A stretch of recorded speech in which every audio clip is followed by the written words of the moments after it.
glass covered in Teflon. And people who live in the area, some of them describing what they said was like a ripping sound. And you could imagine it was loud for them to be able to hear it. And that was the roof actually tearing off of this stadium. Now, just a few days ago, Governor Ron DeSantis said that this stadium was going to be used as a kind of base camp for both emergency workers as well as for those logistical teams that were in the area to help clear debris, both from Helene and the debris that would be created from Hurricane Milton. What we don't know yet, and we don't have confirmation of, is how many people were actually inside this building last night during the storm. It was not being used as a shelter for people. That we do know. We talked to the fire department overnight, who told us there were some personnel inside and that they were hiding in corridors. This morning, the Tampa Bay Rays PR team says that it was just essential people who were inside the building at the time and that everyone is safe and accounted for. But, you know, you have what was going to be a very large operation, Joe, run out of this stadium for 10,000 people, and now that's going to have to go someplace else. We've reached out to the governor's office to find out what their contingency plan may be, or if they even have one, and we have yet to hear back. But that is going to be an incredible logistical challenge. Not to mention the Tampa Bay Rays, who were supposed to rebuild this stadium in 2028, may have to do it a little bit earlier now. Yeah, no kidding, Stephanie. Now, before we sent you there to the stadium, you were with residents in the wider Tampa Bay area who decided to hunker down and ride out the storm. You were speaking with them, even though officials urged people to evacuate all week. Tell us more about what you learned, why they decided to stay, and how they're doing this morning. Well, there are a lot of reasons. I think when people look at these storms and they talk about the people that are not heeding the warnings, they imagine these kind of cowboys hunkering down and they're like, well, we're gonna tough it out. But a lot of people stay for much more pressing reasons. For instance, they don't have the money to leave, or they may not have a car, they may not have gas, or situations like that, or it may just be too difficult for them to leave their homes. We did speak to some of those people, and they were nervous about their decision. They weren't in evacuation zones, the people we spoke to, but they had already gone through Helene, and they had come back, and they just didn't want to have to go through what it was going to be to be in a hotel again and wait for things to come back. Now, those people are going to be stuck in a situation now in this area where it's very difficult to live and uncomfortable. You don't have a lot of gas. A lot of the roads are either flooded or blocked, and it is going to last for days. And those power outages as well, Joe, 2 million people, that's not going to be quickly remedied. No, not at all. All right, Stephanie, thank you so much for your reporting and your hustle this morning. You and your crew, please continue to stay safe. For more, let's bring in Joelle Castelli. She is the Public Communications Director for the city of Clearwater, which is just outside of Tampa on Florida's Gulf Coast. Joelle, good to have you with us. Just tell us more about the latest with the storm in Clearwater this hour, which is not too far from where Stephanie is there in St. Petersburg. What's your message to residents who are waking up there this morning? Hello, good morning. Our message to residents is to stay in their homes, stay safe, wait till they get the all clear. We have down trees, we have down power lines. So we are currently out and with the police sergeant making sure that the roads are safe, and we're clearing major trees that are down and making sure that the power lines are deactivated that are down. So our message to residents is to stay safe, and thanks for all of those who heeded the evacuation warning. One of the biggest concerns before Milton made landfall was the storm surge. Is that a major issue for you, or is it just the heavy amounts of rain on top of the wind that's your biggest concern? Well, as you said, our biggest concerns were the storm surge and the flooding on the beach that we saw with the previous storm with Helene was 6.68 feet. And with this one, we could have up to, 10 to 15 feet of storm surge. We did not experience that with this storm. We have gotten some parts of our city that were normally not flooded that are now flooded from whether it's clogged drain areas or whether it's heavy rain. But we have some of our neighborhood areas on the mainland that were more affected. The wind has affected us during this storm more than the water.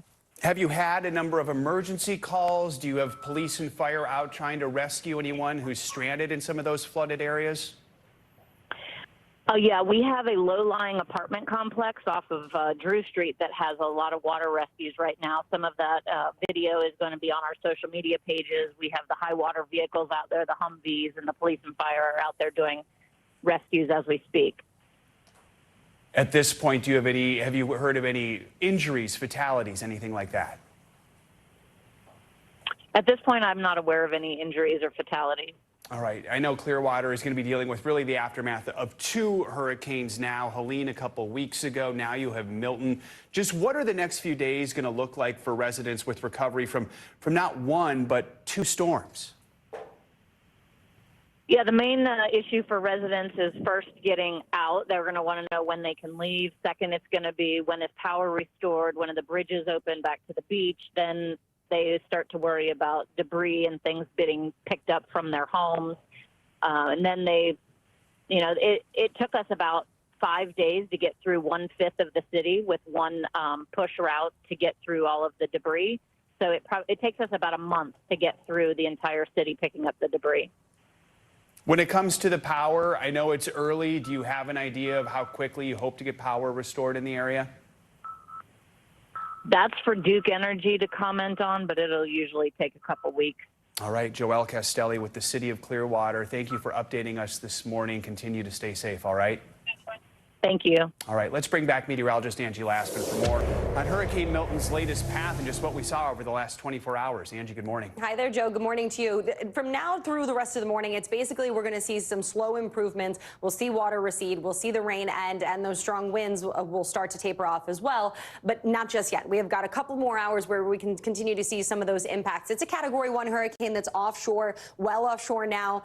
We'll get another update here pretty shortly of the exact location, but winds are still holding steady at 85 miles per hour. This system really stayed together as a hurricane from start to finish when it comes to crossing the Florida Peninsula as a Category 3, of course, coming on shore and exiting as a Category 1. Here's some of the heaviest rain, most of it, again, offshore, but still a sliver of it impacting folks along the Space Coast, Cape Canaveral, likely seeing some heavy rain as well as some strong wind gusts at this time. But again, places across the I-4 corridor, much drier. Daytona Beach, you're starting to dry out. Palm Coast drying out as well. And we'll just see places like Merritt Island, Melbourne, still dealing with a bit of rain and those winds. The wind gusts are still going to be something that we see here for a little while longer. We're going to get an update here pretty quick about exactly how far offshore the center of that system is. And as it gets farther away, that means that the winds will taper off too. But just in the past hour, wind gusts in Melbourne, 78 miles per hour. Again, just damage down power lines. All of that continues about 50 miles per hour or higher. So we're still seeing that here in Melbourne. We're seeing it in Daytona Beach. The farther inland you go, Orlando, Tampa, of course, those winds have come down, and we're going to see that trend continue as the morning goes on. Those highest wind gusts, they were quite impressive. You've heard some of our correspondents across that area talking about it. Sarasota topped out at 102 miles per hour. The sensor did break, so likely seeing stronger wind gusts at some point across that region as they went through the eye wall, especially the backside of the eye wall, which was quite strong. We've got Tampa close to 100, Venice close to 100 as well. So some impressive wind gusts. We'll see this destruction from that, and this system will continue to exit. And we'll have a better idea of exactly what we're in store for when it comes to the wind damage. You saw some of those pictures from places like where Dillon was. And that's just one of the facets that we're going to note for destruction here from Hurricane Milton as it crossed the state. The other impressive thing was just how much rain occurred in a short period of time, and specifically places that went through that northern part of that eye wall. So the center of the system came on shore right about here. The northern part of the eye wall was draped across this region here for an extended period of time. And even in just 1 hour, we were talking about over 5 inches of rain from St. Petersburg. So this would be considered a 1 in 1,000 year rainfall event, especially considering picking up 18 inches of rain in a 24-hour period. I mean, that's just absurd. So the flash flooding was ongoing there. We've seen the flash flood emergency expire, but we still have flash flood warnings in place across places like Tampa, Spring Hill, Daytona Beach, Orlando. And that's because it's just simply going to take a little while for us to see some of that water to recede. We know it doesn't have a whole lot of places to go considering how saturated the grounds are. So we'll be watching that here through at least the morning hours and potentially into this afternoon. We've got some river flooding, places like the Peace River. No surprise with that storm surge rushing in south of where that center came on shore. The Peace River right at the mouth of Charlotte Harbor, and that means that all of that water, again, just looking for somewhere to go. So we're going to see the river flooding continue there. The flash flood risk, not all that impressive through the day today, but again, we're just dealing with what's left over from what we had yesterday. If there is any flooding, additional flooding, that is, it'll be focused towards the East Coast where we see some of those rain bands still coming on shore through the morning hours. Impressive rainfall totals across the board. Tampa, nearly a foot of rain. Baskin, over a foot of rain. Clearwater Beach, over a foot of rain. So again, the flooding, something that we'll watch for. On top of that, the storm surge. This is what the big question is today. Did the forecast from the National Hurricane Center verify when it comes to the 9 to 13 feet of storm surge they were initially calling for south of where that storm came on shore? Probably, likely, we're still going to have to wait and see with daylight, of course, what that turns out to be, but we'll still take a little time to see those waters recede. That goes for parts of the East Coast as well, where we do have those onshore winds still ongoing as the system moves farther out into the Atlantic, Joe. So those will start to relax, and we'll start to see the storm surge inundation there kind of taper off as well. That goes for the West Coast, too. All right, Angie, thank you so much. Of course. Coming up, much more on the devastation left behind by Milton. First, after the break, though, we're going to get a few other headlines, including a sizable benefit bump that might be on the way for Americans on Social Security. But how much extra cash will end up in your pocket? We are watching your wallet next.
Good to have you with us. I'm Joe Fryer. And I'm Savannah Sellers. Developing right now on Morning News Now. Growing frustrations over the migrant crisis. Reports of new drone attacks by Houthi militants. The storm is creating dangerous conditions all across the region. Now let's get to some financial headlines. New rules are coming to cap credit card late fees. Talking tuition as a new class of freshmen gets ready to go to college. This is a big decision for families. Do you think this could impact how people vote?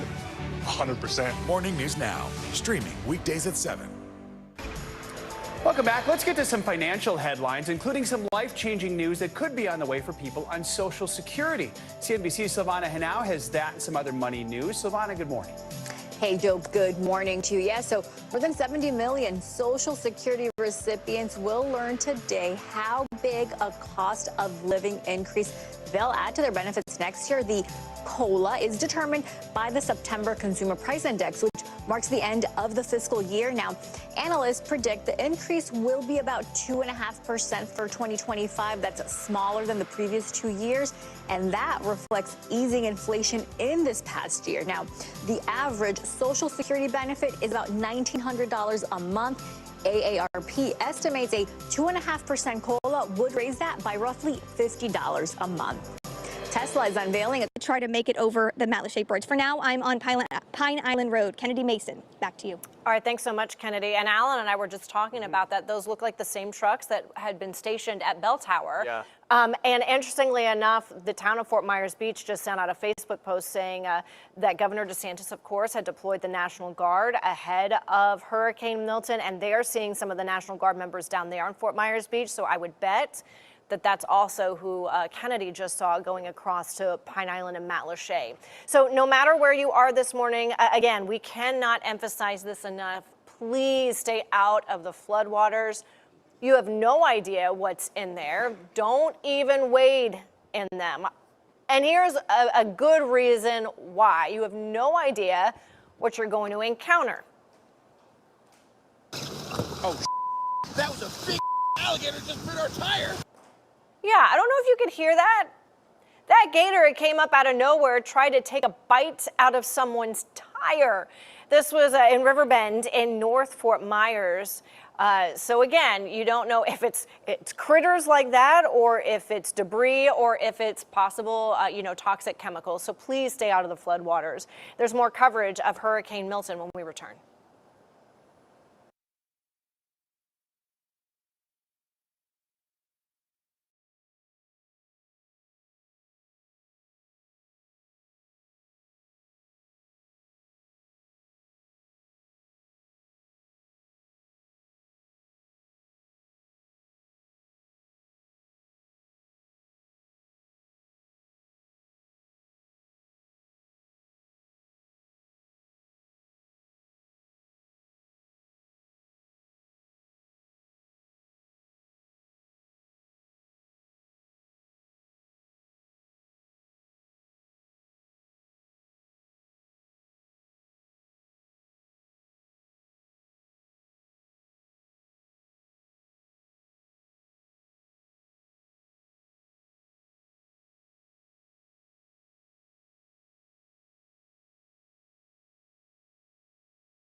All right, if you suspect price gouging is going on, take pictures, keep the receipts, the estimates, invoices, bills, and report it to the Attorney General's price gouging hotline. That number is 1-866-966-7226. You can also report it online. We've made it very easy for you. We've got the link posted on our website, nbc-2.com. We'll be right back.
this? Yeah, they're all so very different.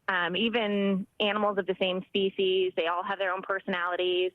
And so it all comes with challenges that we use our dedicated teams that have great relationships with them to help get them where they need to go. I would say that our giraffes always seem to be the most challenging, but we did get them safe and secure. That is good to hear. You know, the animals have their own personalities, so do the humans. Talk about why the members of your staff who decided to stay behind did that, to take that risk for these animals. You know, it's up to the individuals. It's never something that we require, and it's 100% voluntary. My husband is one of them, so I can understand the risk firsthand. But it's, you know, we do this job because we truly have a passion for these animals. We care about these animals so much, and the zoo does a really great job of ensuring the staff safety as well. So just as much of a priority as the animals, we make sure that the staff are going to have what they need if they're going to be there, and their safety is priority as well. It speaks volumes about their passion and their dedication. Tiffany Burns, thank you so much for joining us this morning. We appreciate it. Thank you. That is going to do it for this hour of Morning News Now. Stay with us. This breaking news continues right now.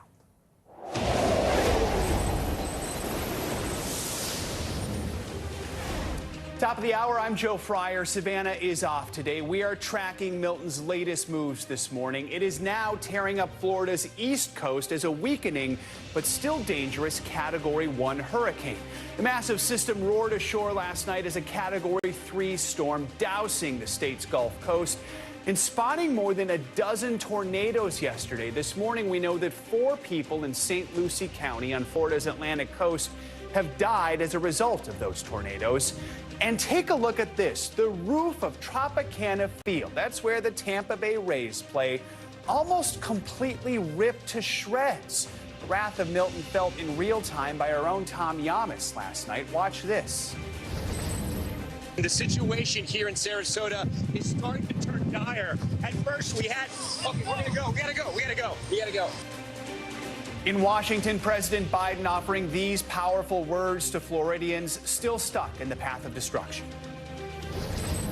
Evacuation is probably difficult, so I encourage people to look for safer shelter. Sometimes moving just a few miles can mean the difference between life and death. We've got your back, and Kamala and I will be there for as long as it takes to rescue, recover, and rebuild. And this morning, millions of people are waking up in the dark as communities across the state start the long road to recovery. We are covering Milton from all angles this morning. In just a moment, we'll be talking with Chief Melanie Bevan of the Bradenton, Florida Police Department. That's just south of Tampa on the Gulf Coast. Also, NBC News' Priscilla Thompson, who's in Orlando for us. But first, let's check in with NBC News correspondent Marissa Parra, who's on the ground in Tampa, Florida. Marissa, good morning. Tampa was battered with dangerous wind, lots of rain as Milton roared ashore last night, ripping off roofs from major structures, suspending emergency response services for a time. Tell us what you're seeing there this morning. How bad was the storm surge, and how bad is the flooding concern right here? Hi, Joe. So I can tell you right now that the sun is just starting to come up. We are just starting to get those images pouring in from around the area to give us a sense of what's really happening. And it is not safe for us to be traveling on the road. So at this moment, I've not been able to see for myself, but I can tell you I've spoken to Hillsborough County Sheriff's Office. I can tell you I've spoken to folks in St. Petersburg Fire and Rescue. We know that there were several people that were in need of rescuing. We know there was a tree that fell on a home nearby. We know that there were water rescues and still are happening in Hillsborough County Sheriff's Office. We know that Tropicana Field, that roof came apart. You might have seen those images. We know that there were people inside. Of course, we are still working on confirming more details, Joe. Marissa Parra. Marissa, thank you so much. You and your crew, please continue to stay safe out there. Let's go to NBC News correspondent Priscilla Thompson, who's in Orlando as the storm continues its path east. Priscilla, good morning. Just tell us what you have been seeing and hearing this morning. Yeah, Joe, well, as you can see, the rain is still coming down here, although much lighter than what we saw overnight. And you're not seeing the trees swaying like they were overnight here as those wind gusts have died down. But it was coming down heavy in the early morning hours as this storm really bore down here in Orlando. We clocked wind speeds of up to 81 miles per hour out in Daytona Beach, about an hour from here. And we have seen this morning, there was a point where first responders and emergency crews had to shelter, but now they are back out, and this morning they have been doing a number of water rescues in some of the areas throughout this county that have started to flood. And of course, that was the big threat here. It was going to be flooding. We were looking at potentially up to 14 inches of rain here. I will tell you the good news is that we have been looking at these roads near here, and we are not seeing that devastating flooding, but certainly that is not the case everywhere. But officials here do tell us that they have not seen any major injuries, so certainly some good news there as well. That Joe? is good to hear, but just the fact that you're seeing rescues in Orlando, in Orange County, in Central Florida, tells you just how massive this storm was. It's a good distance away from the Gulf Coast. Residents there, are they listening to the emergency warnings? Are they taking the necessary precautions even now when the warning is don't go out on the streets, beware of power lines, beware of downed trees? Yeah, it seems so. We certainly haven't seen people out in the streets here. And even in talking to residents yesterday, they were saying that they had been sandbagging, that they were preparing to hunker down. And important to note that this is a tourism area, right? You've got these two major theme parks, Universal and Disney here, both of which closed early. But there were also tourists who were here sheltering in resorts. And so we saw videos of some of those folks literally running in through the rain last night. But given that they're not reporting any major issues, it appears that people have heeded the warnings. They were staying in last night. I just heard a car going by behind me just now, so it is possible that people are starting to get out on the roads as the sun comes up. But of course, as you mentioned, officials are urging people not to do that so that they can get out to people who may need to be rescued and work to clear some of these roads and of course get power restored, because we're talking about more than 3 million people across the state without power, including many folks where we are here in Orlando. Priscilla, Joe? talk about what you experienced last night. You weren't on the shore, you weren't on the coast, but were there still heavy winds? Were you still seeing a lot of rain?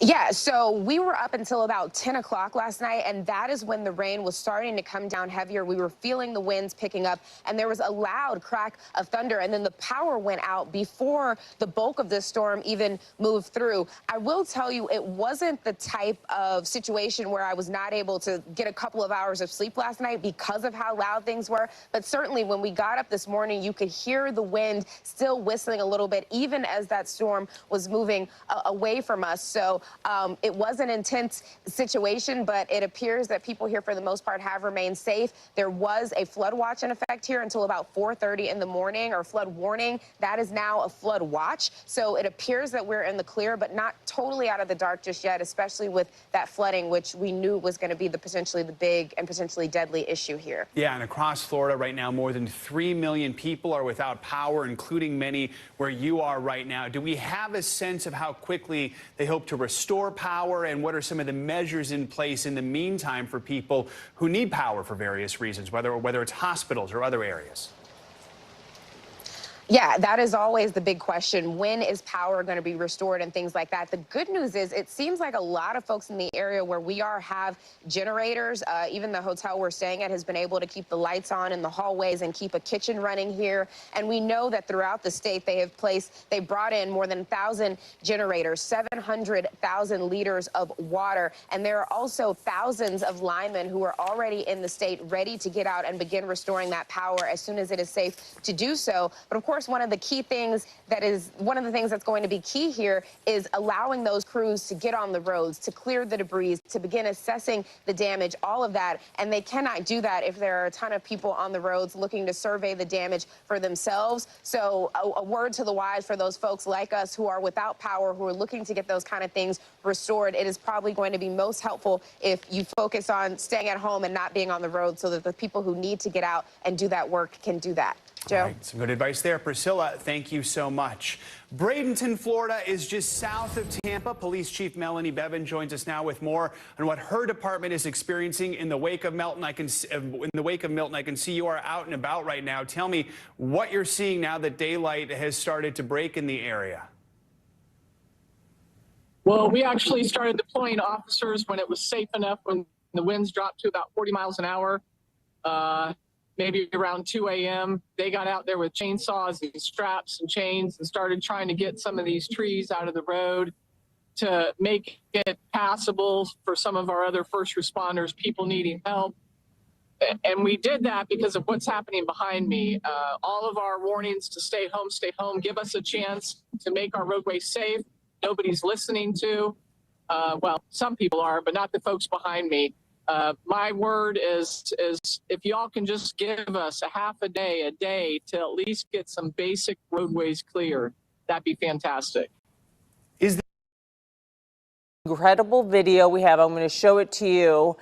And I'll describe it first and then I'll describe it again. But people ventured outside their home in the floodwaters and were quite surprised when there was an alligator in their driveway and it was actually biting on one of their tires. Oh, that was a big alligator just bit our tire.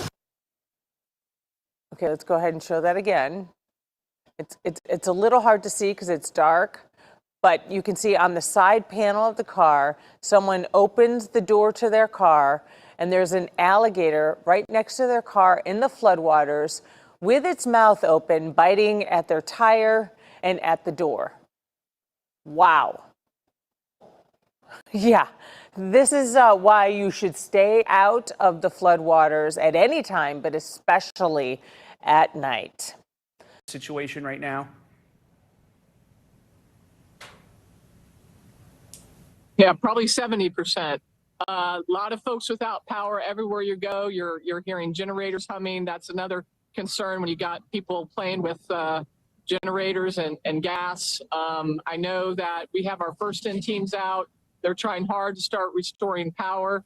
But again, as I'm standing here, I'm holding this camera. Cars are racing by. There's no emergency that is more important than getting things cleared up and making our roadways safe so that everybody can try to get to their homes. What is your message? Those cars racing by right now, and I have a feeling when this interview is done, you might go stand on the street there and deliver that message face to face to folks. But what is it you want people to know who are out and about right now? Because one of the biggest worries is that we maybe haven't seen many injuries or fatalities in your area right now, but we could see that now with down power lines or with some of the metal siding. Now I really think it's from right over here, this carport.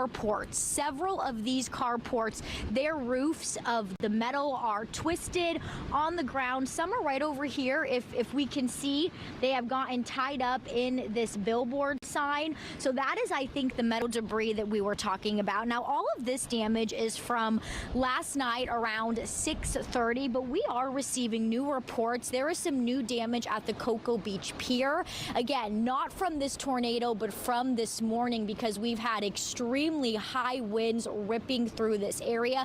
So as soon as we leave, we're going to be heading over there to see if there is any additional wind damage at the Cocoa Beach Pier. But for now, we'll send things back to you in studio. A lot of cleanup ahead, certainly in Brevard County. Esther, thanks. Great job out there. Well, of course, many Central Florida communities had curfews in effect because they don't want people on the roads. And our live team coverage continues. Hey, Joe, good morning to you. Look, now that the sun is out, we're getting a better sense of some of the damage around the Sarasota area. That's right, and the curfew was just lifted at 8 a.m., but it is still very windy out, but conditions have improved. We actually just crossed the Main Street Bridge over here, and you can see the Halifax River, very choppy waves, and the water level is high. It is really drowning some of those boat ramps that you would normally see. Now, over here, you can see a few houses. Too soon to tell if they have suffered any flooding damage, but you can see the water level here from where it has flooded is almost right up to their front door. So this area goes very deep. We weren't going to risk it driving in, which is always the best advice. You never want to. You want to turn around, not drown. But it gets worse as you walk with me over here. This is Fairview Avenue onto Beach Street here. We definitely could not pass through this intersection. The water is quite deep here. You can see the fishing hole, the Harley store. This is a common place for people to go to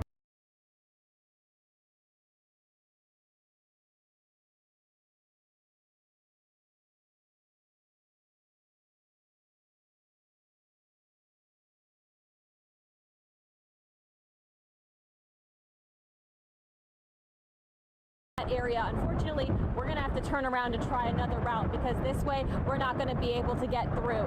So it remains to be seen just how successful we will be leaving Daytona Beach. So we'll check out some of the other bridges and thoroughfares here. So we'll continue to bring you the latest from Daytona Beach. Back to you. All right, and Amanda, we just checked in with Brooks to see what kind of wind gusts they're getting. Yeah, 50 or 60 is what he was saying, and that's what it felt like out there. That and the flooding making it still really difficult conditions this morning. Yeah, and we are seeing that all over Central Florida. So again, if you are having flooding conditions where you are, my friend Hannah just sent me some floodwaters in Port Orange, so thank you to Hannah for that. But anybody out there who's seeing that, send us that video and those pictures so that we can see what's happening where you are. And there's still much more to come here on Good Day Orlando as we continue to track Milton's impact here in Central Florida. Milton brought a record number of tornado warnings to Florida. We're going to break all that down for you. History was set yesterday and not a good record. Good Day Orlando starts now, tracking the tropics. East coast all right, just a quick hello, and we want to go ahead and introduce the governor who's now speaking from Tallahassee. Winds lashed the state, especially in Pinellas, Hillsborough, Manatee, and Sarasota counties. Over the last 24 hours, heavy rainfall totals upwards of 10 to 15 inches has been observed across much of the Tampa Bay area, Nature Coast, and spreading eastward along north of I-4 corridor towards Sanford. Isolated pockets of up to 18 inches of rainfall were observed in Pinellas and coastal Hillsborough counties. 5 to 10 inches of rainfall has been observed further northward towards Gainesville, along eastern portions of the I-4 corridor and south of the western I-4 corridor towards Sarasota. Several rivers reached major flood stage, and major flooding continues along portions of the Hillsborough River, St. Johns River, and Little Wekiva River. Water levels are forecast to continue rising along northeast and west central Florida rivers and waterways, with many forecasts to remain within or reach moderate to flood stage over the next day or so. We had over 80,000 people that were into shelters overnight as the storm hit the state. We will better understand the extent of the damage as the day progresses. And you have people that are out there assessing damage right now. First responders have been working all through the night to help people who were in distress. And what we can say is the storm was significant, but thankfully this was not the worst case scenario. The storm did weaken before landfall, and the storm surge, as initially reported, has not been as significant overall as what was observed for Hurricane Helene. Right now, it looks like Sarasota County had the most significant storm surge, likely somewhere between 8 to 10 feet. And remember, with Helene, we had 15 to 20 feet up in Taylor County.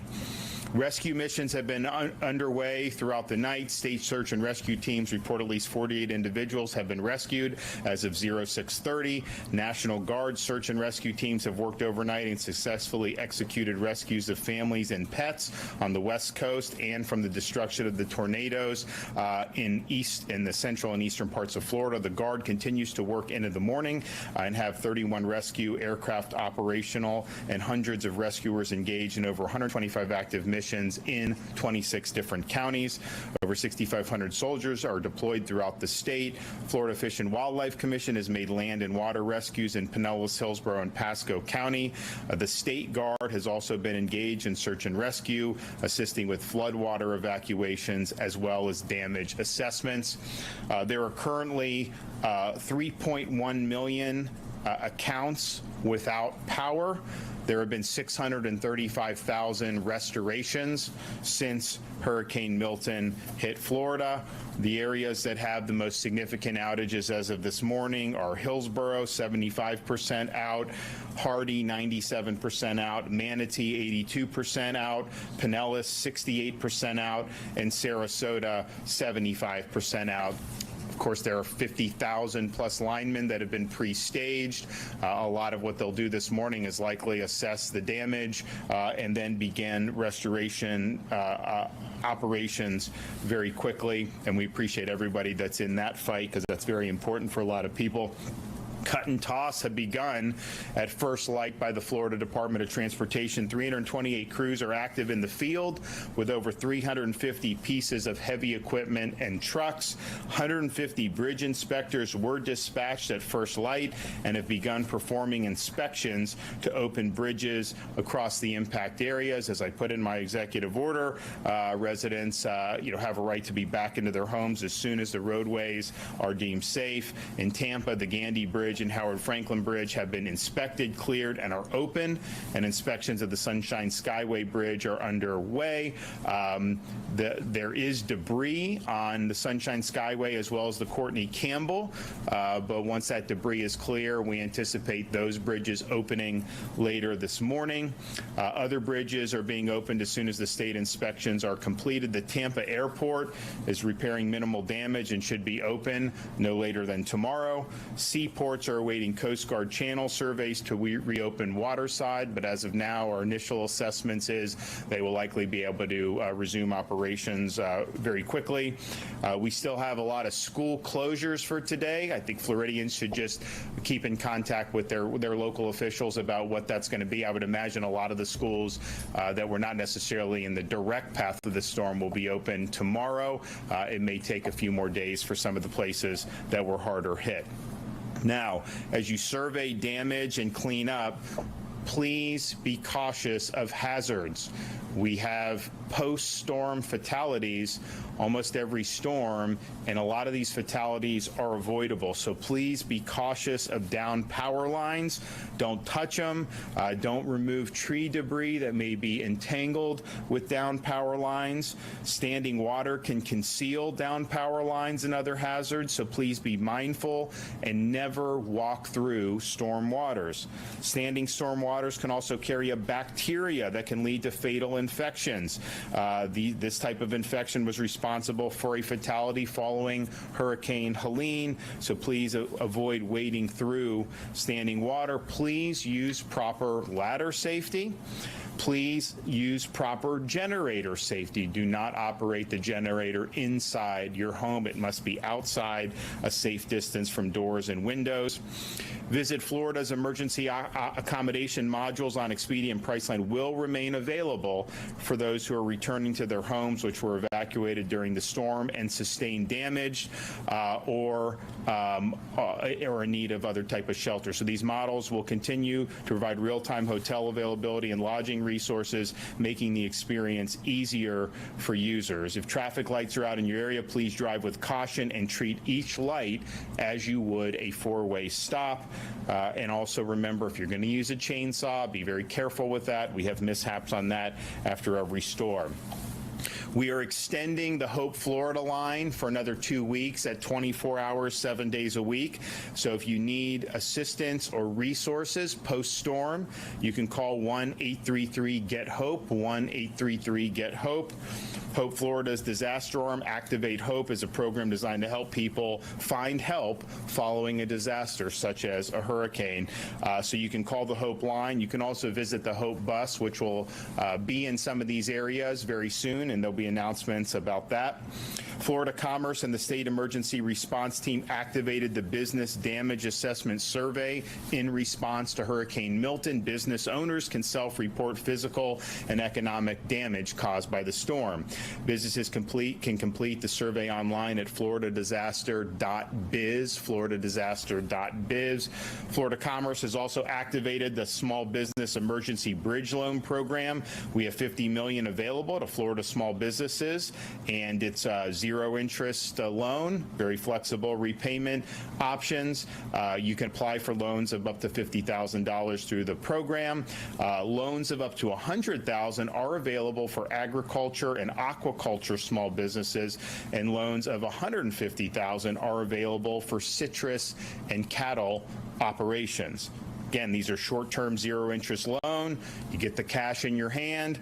The repayment terms are very flexible. You can apply at www.floridajobs.org/EBL. floridajobs.org/EBL. We've also activated the Florida Disaster Fund for those who want to make tax-deductible charitable contributions that will be used to be able to help Floridians who are in need. And you can go to floridadisasterfund.org, floridadisasterfund.org if you have any questions.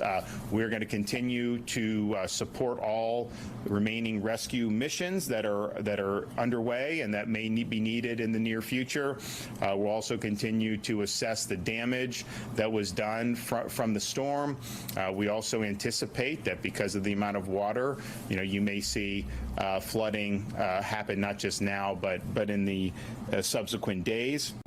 But I think everybody responded very quickly. I'm proud of everybody's hard work. We got more work to do, but we will absolutely get through this. Okay, Kevin Guthrie. Good morning, everyone. Governor, thank you for your leadership time and time again. I know you and the State Emergency Response Team will lead the charge as we respond to and recover from this storm. Hurricane Milton officially made landfall. As you heard the governor say, the impacts from the storm are still being felt across north and east central Florida, even right now as that last banding train of rain starts to move offshore. Please, especially if you're in the areas, if you're in those areas of northeast Florida, the east Race Coast, Space Coast, please make sure you're sheltering in place until officials determine it is safe for you to leave.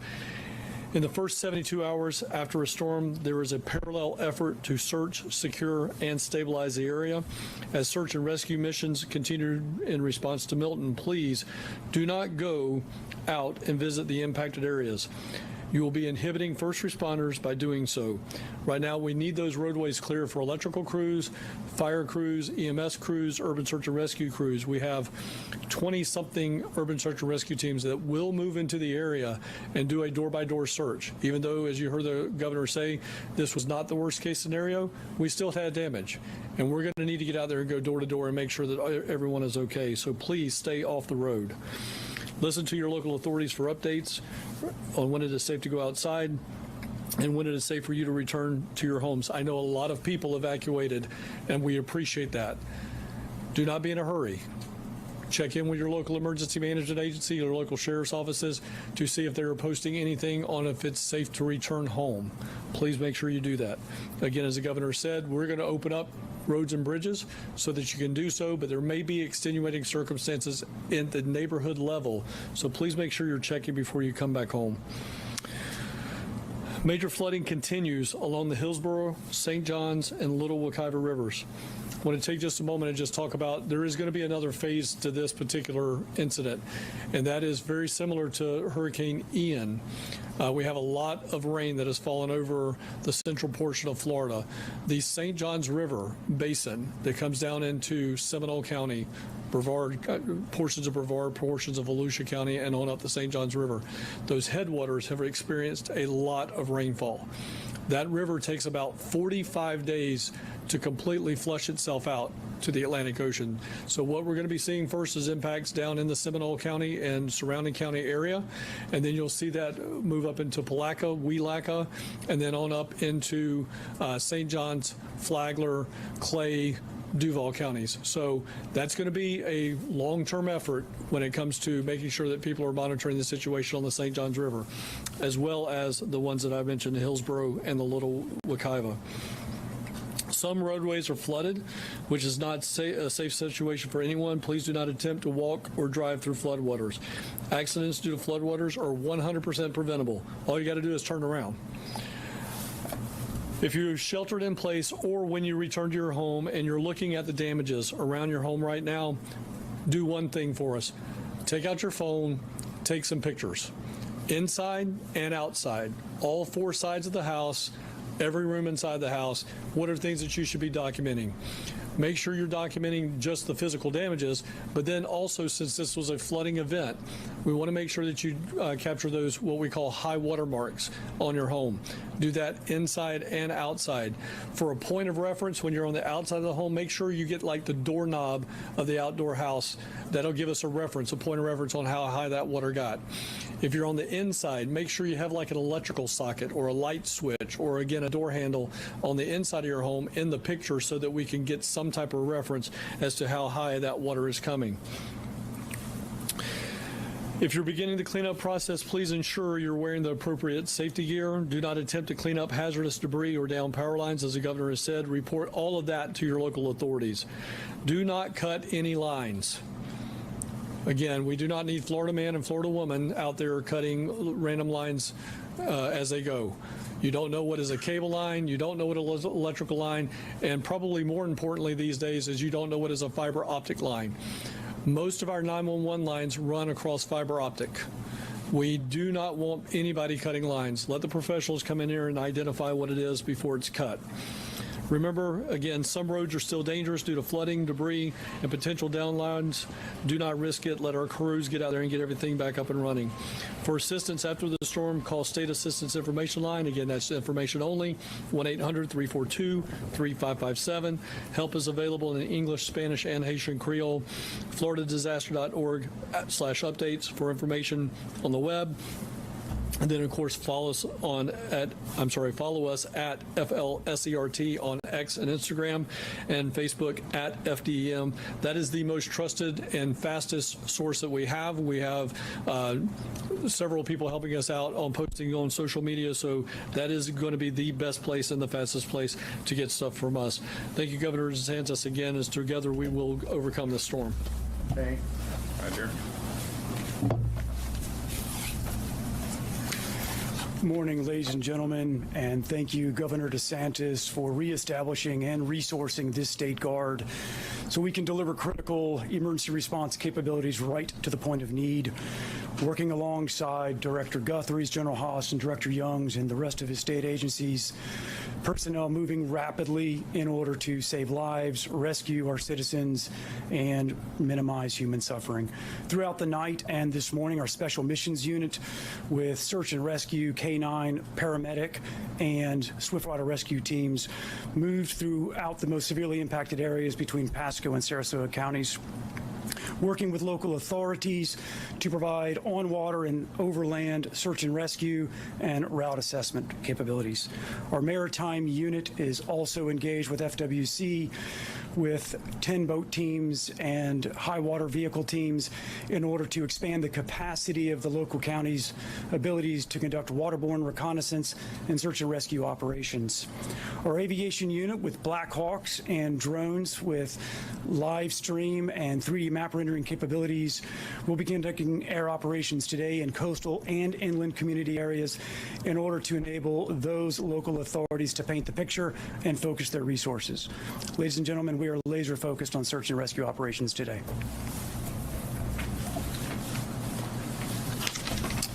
Good morning, everyone, and I'd like to also thank Governor DeSantis for his unwavering support during these times of critical need. We are fortunate and blessed to live in a state where the governor has such support for state agencies that put Floridians first.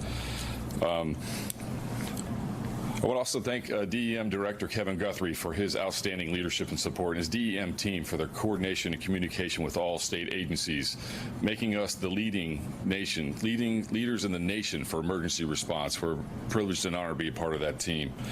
Responding to hurricanes and natural disasters is what we do. As FWC officers, we have unique equipment, training, and support from Governor DeSantis and Director Guthrie to be able to provide immediate support in the wake of natural disasters and hurricanes. This is through the use of specialized equipment like shallow draft boats, airboats, swamp buggies, and other equipment to provide high water rescues. And that's exactly what we're doing right now.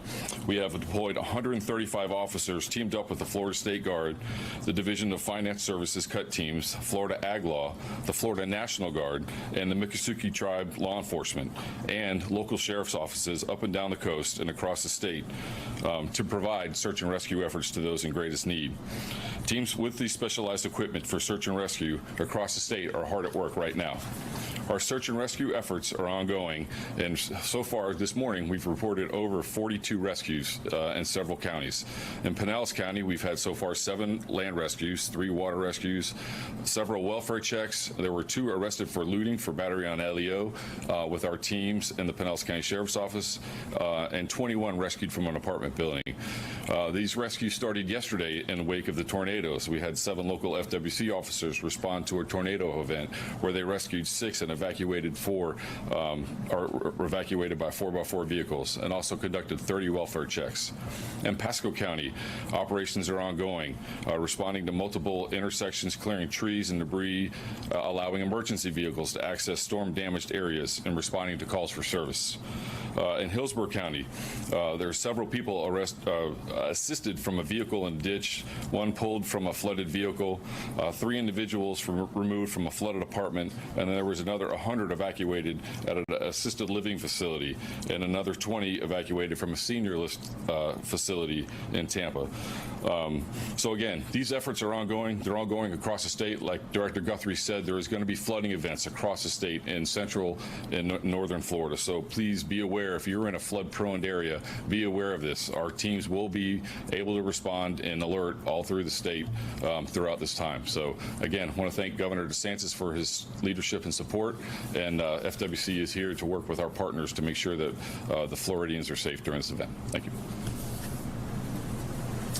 So we'll continue with the rescue operations as needed. There's a lot of damage assessments that are going to be going on today, and we're very obviously supportive of the power restoration operations. We're glad that all those folks were staged, and then also just ensuring that fuel is flowing. Hopefully we get our gas stations and big box stores and everything open very quickly. I'd imagine that will likely happen, and just get people back on their feet, and that's going to be our focus. Okay, any questions? About Pinellas County, it's my understanding that deputies there are restricting access into the area. I don't know if you have any insight into that, or I don't. I mean, we're going to open the bridges. I know a couple of them are open. The other 2, there's going to be debris that are going to be removed, and those bridges will be open for traffic, and Floridians can use those as they see fit. Yep. Fatalities, has there been a tally yet as to whether? Not yet. I mean, I know there have been reports. We have not confirmed any. That does not mean there has not been any. There's a process where this happens with the state. I know with the tornadoes, it seems very likely that there were some with the tornadoes. That's the only reports we've received. No confirmations. I imagine there's going to be some confirmations, but it's too soon to tell with respect to the West Coast and the storm surge and everything. So stay tuned on that. The storm, some Wall Street analysts predicted that Milton's losses could exceed $50 billion. Does the state have any sort of... How the hell would a Wall Street analyst be able to know? It's been dark all day. What, you just going to know that you're going to do? I mean, like, give me a break on some of this stuff. They're doing damage assessments now. They always say this or that or whatever. I mean, what I would say is what I said in the original talkers. We had certain worst case scenarios in terms of going into Tampa Bay. A lot of places in Pinellas County, they had negative storm surge because it sucked the water out of the bay. So in terms of all that, where you'd see the entire Tampa Bay area underwater, that did not happen. The storm surge, it was most acute in Sarasota, and I think it was a little bit more than Sarasota got for Helene, but it wasn't like so much more. I think it was 8 to 10 feet. Helene, of course, got almost to 20 in Taylor County, and then I think the fact that the storm weakened, I think I'm not saying there's not going to be damage. There will be. It cut across the state in a way that Helene did not. But in terms of just right now, the morning after, if I think back to like Hurricane Ian, I don't think that you're looking at similar amount of damage to Ian. And then with Helene, there may end up being more overall damage. There may not. I don't know. But definitely the surge did not reach Helene levels. I mean, Helene was producing major surge all across the west coast of Florida, and then in the Big Bend, it was just biblical. That was not necessarily what we happened here. Anything north of the storm had minimal surge on the west coast, and it was really kind of that Sarasota, Charlotte Harbor, down into Lee, Collier, but compared to what they had with Hurricane Ian, that is not on the same level. So we'll see. There'll be a lot more that'll need to be done to assess the extent of the damage damage. But what I think we can say is, we have a lot of resources in play here in Florida to be able to mitigate and get people back on their feet and get the state moving again. I think that's what people want. They want to get back in their homes. They want to see the roads clear. They want to see the bridges reopen. And so that's what our sole focus, so that we get people back. One of the state's staging areas, Tropicana Field, had its roof shattered. It's my understanding that they were relocated on Wednesday. Yeah, they were relocated. So, I mean, the Tropicana Field is a routine staging area for these things. The roof on that is not rated for, I think it's rated for 110 miles an hour. And so, the forecast changes, but as it became clear that there was going to be something of that magnitude that was going to be within the distance, they redeployed them out of Tropicana. So there were no state assets that were in Tropicana Field. I think Duke also removed all their assets as well. And you look, I mean, the roof is basically, it's like a fabric almost with that. So that was something that we understood and acted accordingly. What time were they? They were moved before the storm. I mean, and so there was no issue with anything with that. Governor, how severe is this water main break in St. Petersburg? My understanding is, at least earlier this morning, the city had no access. Kevin can talk about that. I know he's been engaged in that. Yep. So about 1:40 this morning, I received a phone call. Woke up, got over here from that building to this building, got over here and started working the issue. Right now, there are several water main breaks throughout Pinellas County, different water systems. Some are municipal, some are county. But what they're doing is they're slowly raising pressure in those lines to actually figure out exactly where the breaks are at. And they're going to start repairing those breaks one by one by one. You may start to see some things come out of the hospital industry. We have stabilized the hospital situation. There is one active evacuation of a hospital right now. I do not have the name of that hospital. We can certainly get that back to you through our folks. But we have stabilized the water pressure in 4 out of 5 hospitals from getting any worse. So we're going to continue to closely monitor that throughout the day. But again, one active evacuation going on, but we have stabilized. We have water tankers on site pushing pressure back into the systems. But I think our biggest thing to talk about, or I should say talk about, but the biggest thing right now in that Pinellas St. Pete area is going to be the water system. But we're working in conjunction to see how we can support and supplement the cities and the county on what resources they need. We've already dispatched logistical folks into the area. We've sent in engineers on our dime to be as helpful as we can. In one situation, it may be a gasket or a flange. In another situation, it may be a complete water main break. But we stand by ready to support Pinellas and St. Pete and other municipalities to help them get that water back on and running. Because again, power and water are right there together. We can do a lot with power, but we got to have water. Are you aware of any impacts to it's the Kinder Morgan Central Florida pipeline system?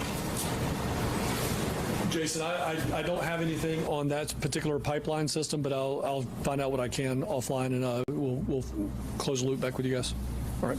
Sorry, to the Tropicana Field. Will that impact any of the post-storm recovery efforts, given that they're in Jacksonville? No, well, they're not in. There's some came from Jacksonville originally. Kevin put them in different places to just ride out the storm and then come back in. So no, it's not going to have any major impacts at all. These are just things you've got to do. I mean, you stage and you figure out kind of how to go. They were staged during Helene there.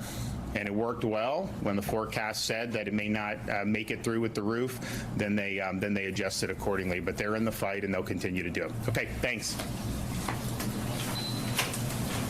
All right, so that is the first press conference we've heard from the governor since the storm came through, and a good assessment of where things stand. Gave us a good look at the St. Pete area, and of course, we're Siesta Key, which kind of took the direct hit. So far, the most loss of life that we are aware of would be from the tornadoes, which were really on Wednesday, and it was a significant number of tornadoes. In fact, more, I think, warnings that we have had, or more tornadoes that we have seen in the state of Florida. Most we've seen in the state of Florida. It's early to say, but you almost got a sense that it could have been worse. Yes. All right, we're going to take a quick break. Much more with Good Day Orlando when we come back. Good Day Orlando starts now, tracking the tropics. And welcome back. We continue to track the damage, of course, from Milton. Good to be with you this morning. I'm Ronnie Lodge. And I'm Amy Caulfield. And Brooks is with us now. And Brooks, I guess we're sort of close to being at the tail end. Is that right? We are. Things are starting to now tail off, and we're going to see rapidly improving conditions as we head into the middle and later part of this morning.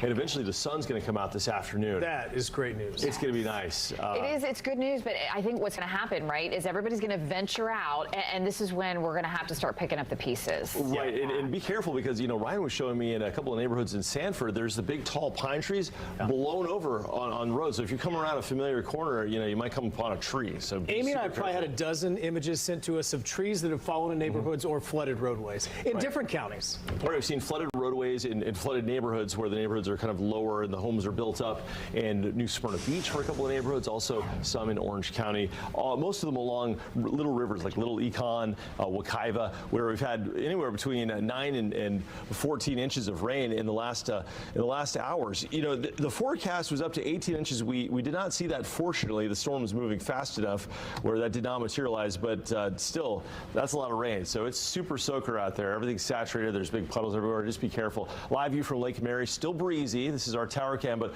look how empty I-4 is. People are now only just starting to get out there. The good news is this. As far as Seminole County is concerned, while we're still under a tropical storm warning for winds that could gust up to 40 miles per hour, same for Orange County, same for Osceola County, the hurricane warnings have been canceled. But we still have on the coast hurricane warnings as Milton, still with winds of 85 miles per hour as of 8 a.m., drifts eastward and starts to pick up speed, joining forces with a cold front. It's actually losing its tropical characteristics as being classified as a hurricane.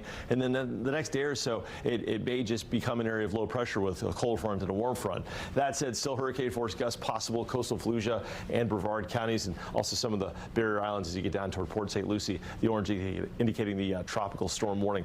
Here's a live map of our latest observed wind gusts, and we're still picking up some significant wind gusts at New Smyrna Beach of nearly 70 miles per hour. But once you get into Sanford, the wind gusts are now down to 47 and 43 in Orlando, and as you go farther west, they drop even more, about 38 miles per hour in Bushnell. But those are still considered tropical storm force wind gusts. So just be aware that we did have the big wind last night and early this morning, and there will be a lot of limbs that didn't fully break off, but they're kind of just like hanging there. And if you catch a couple of wind gusts, maybe 30 miles an hour, maybe just enough to bring it down. You don't want to be under it, is my point. Just look up at the trees if you're doing any yard cleanup and make sure that you don't have a widowmaker, right, hanging from the tree above your head that falls. So we're going to have a chance here for some hurricane force winds on the coastline through 11 o'clock. After that, the core of the wind moves offshore, and behind it, we'll have a more serene setup for the day with rapidly improving conditions. On Fox 35 Storm Tracker radar, we still have a band of north to south progressing showers wrapping around the backside of Milton. But as Milton moves east, so too does this area of rain. So Orlando's pretty much done with the rain at this point. We just have a couple of scattered showers that could fall. This main band eventually making it to I-95 by 10 o'clock and then moving out to sea after 11 o'clock. The good news is that the rain is ending. The bad news is that a lot fell very quickly, and so we do have some issues in some of these neighborhoods with standing water. So just be careful. Behind it, a lot of dry air is on the way. It is going to be a pretty nice afternoon. But look at how many tornadoes we had. These were the tornado warnings cumulatively through the day yesterday. Over 130 of them. Unfortunately, many of them verifying, and tragically, several people died in St. Lucie County as a tornado struck there. And yesterday in Florida, we had 126 tornado warnings at last check, and the most issued in the U.S. ever in one day was in the super outbreak of 2011 in Alabama, the 134. So, I mean, we ranked up there beating a lot of different major tornado weather events. So that was a significant portion of Milton. Amy and Ryan will have more on the forecast and what you can expect impact-wise for the rest of this morning and then into the weekend. All right, so much rain from the storm. Brooks, thank you. Neighbors in Altamont Springs dealing with flooding this morning as they are waking up. Yeah, David's getting a good look firsthand. And David, that's a lot of homes that are waking up to that this morning. Yeah, this is the Spring Oaks neighborhood of Altamont Springs. The Little Wekiva River is just beyond those houses right there. And unfortunately, this part of the city gets flooded whenever they have a major hurricane. And I was told with Hurricane Ian, they experienced this exact scene. Just moments ago, we had members of the Seminole County Fire Department taking in some kind of aquatic vehicle that was able to go through this water, even on 4 wheels. It was like a big monster truck kind of thing, with a couple of guys in the front with poles checking the roadway. And then what they were doing is, once they passed a house, they'd go knock on the house, make sure there was nobody stranded inside. And fortunately, at this point, we've had no rescues. So I'm told that many of these people who live on this street here in Spring Oaks know that it floods, and so they evacuated for Hurricane Milton. That's a great, encouraging sign. So the fact that we've had nobody rescued is the good news here. However, the bad news, we're told by several neighbors that the situation here is worse with Hurricane Milton than it was with Ian, and it took at least a week for this water to recede. So you do the math. Will it take that long for the water to recede? We'll have to wait and see. Brian and Amy, we'll send it back to you. All right, yeah. And David, you mentioned that this neighborhood floods every time they get a hurricane. Do you see a lot of people that took precautions, sandbags, that kind of thing? That's a great question. Cheryl Owens lives right around the corner here. Cheryl, how you doing this morning? Okay, given everything that's been on with the storm. Yeah. These folks here that live on this street in particular, did you notice that they were sandbagging or doing any kind of prep work? Yes, I definitely saw the sandbags going out, and they were getting some of them U-Hauls and bringing things out, unfortunately, I think from the past flood. Yeah, and you mentioned that some of these folks living here, this is their first hurricane. Yeah, we've noticed since the last storm and this storm, some of the houses went out and they bought in, but unfortunately, they're seeing what happens with the hurricanes. Yeah, after Ian, houses went up for sale, they were purchased, and so we have new folks who are experiencing this. But you say around here, even on a summer storm, this street floods, but because of a hurricane, the Little Wekiva River has nowhere to go. Correct, yes. Yeah. And you have power? I do currently. But no internet? No internet, but most of the neighborhood does not. Have internet? Not have power. Oh, most of the power. Okay, gotcha. Yeah, we have a Facebook page and most of the... So without power here. And how long did it go out for Ian? I was only out for a day, but my internet was out for a while. Okay. Well, good luck getting your internet back. Thank you. All right. This is Cheryl Owens, who has been around this neighborhood for quite some time and knows that this is a common scene after hurricanes. Amy and Ryan, back to you. Yeah. Cheryl, great interview. Yeah. We certainly wish you the best. But David, I got to think at least if it didn't get in their house, that's a victory for them. Let's hope that's the case, like the home we just saw. Yeah. Yeah, David, if we could just talk to David real quick. Oh, well, we're moving on. Okay, never mind. Let's continue live coverage. Maria Edinger, she's got a scene behind her as well. She's been in the Thunder truck in East Orlando. That's right. Now, Marie has been driving around and taking a look at some of the flooding. We know Orange County Fire Rescue was doing some rescues earlier this morning. How are things where you are now? So here you can see there is pretty bad flooding, over a foot deep in some areas. What David was talking about with the water taking a long time to drain out, that's what we're probably going to see here as well. It's just not moving anywhere, just standing water here. Fortunately, though, there is a church you can see behind me. That's Seventh-day Adventist Church off of University Boulevard near the 417. Church is totally fine. I walked over, there's still some lights on over there, which is incredible to see because, again, the water here is extremely deep. We also see some lines down on this side that seems to have knocked out power for some of the neighboring homes. The water here is just stagnant. It's not going out to the road, which is great because as we were driving up, that was a concern of ours. As Amy just mentioned, we came from an area nearby here off of Rouse Road where the water was chest deep. The Orange County Sheriff's Office had to go in and perform rescues in that area. And I was talking with a man who said he lives across the street from there. He was watching water rise up close and closer to the bridge, worried that he was going to experience flooding as well. He said it happened during Ian a couple of days after the storm. So when he saw that water up to those first responders' chests, he went to tell his neighbors that they could be next. They're still concerned that that water could overflow throughout the day. They're keeping an eye on things. Here, it seems like the church is going to be safe. I walked over to the other side of the parking lot earlier. That's at a higher ground level.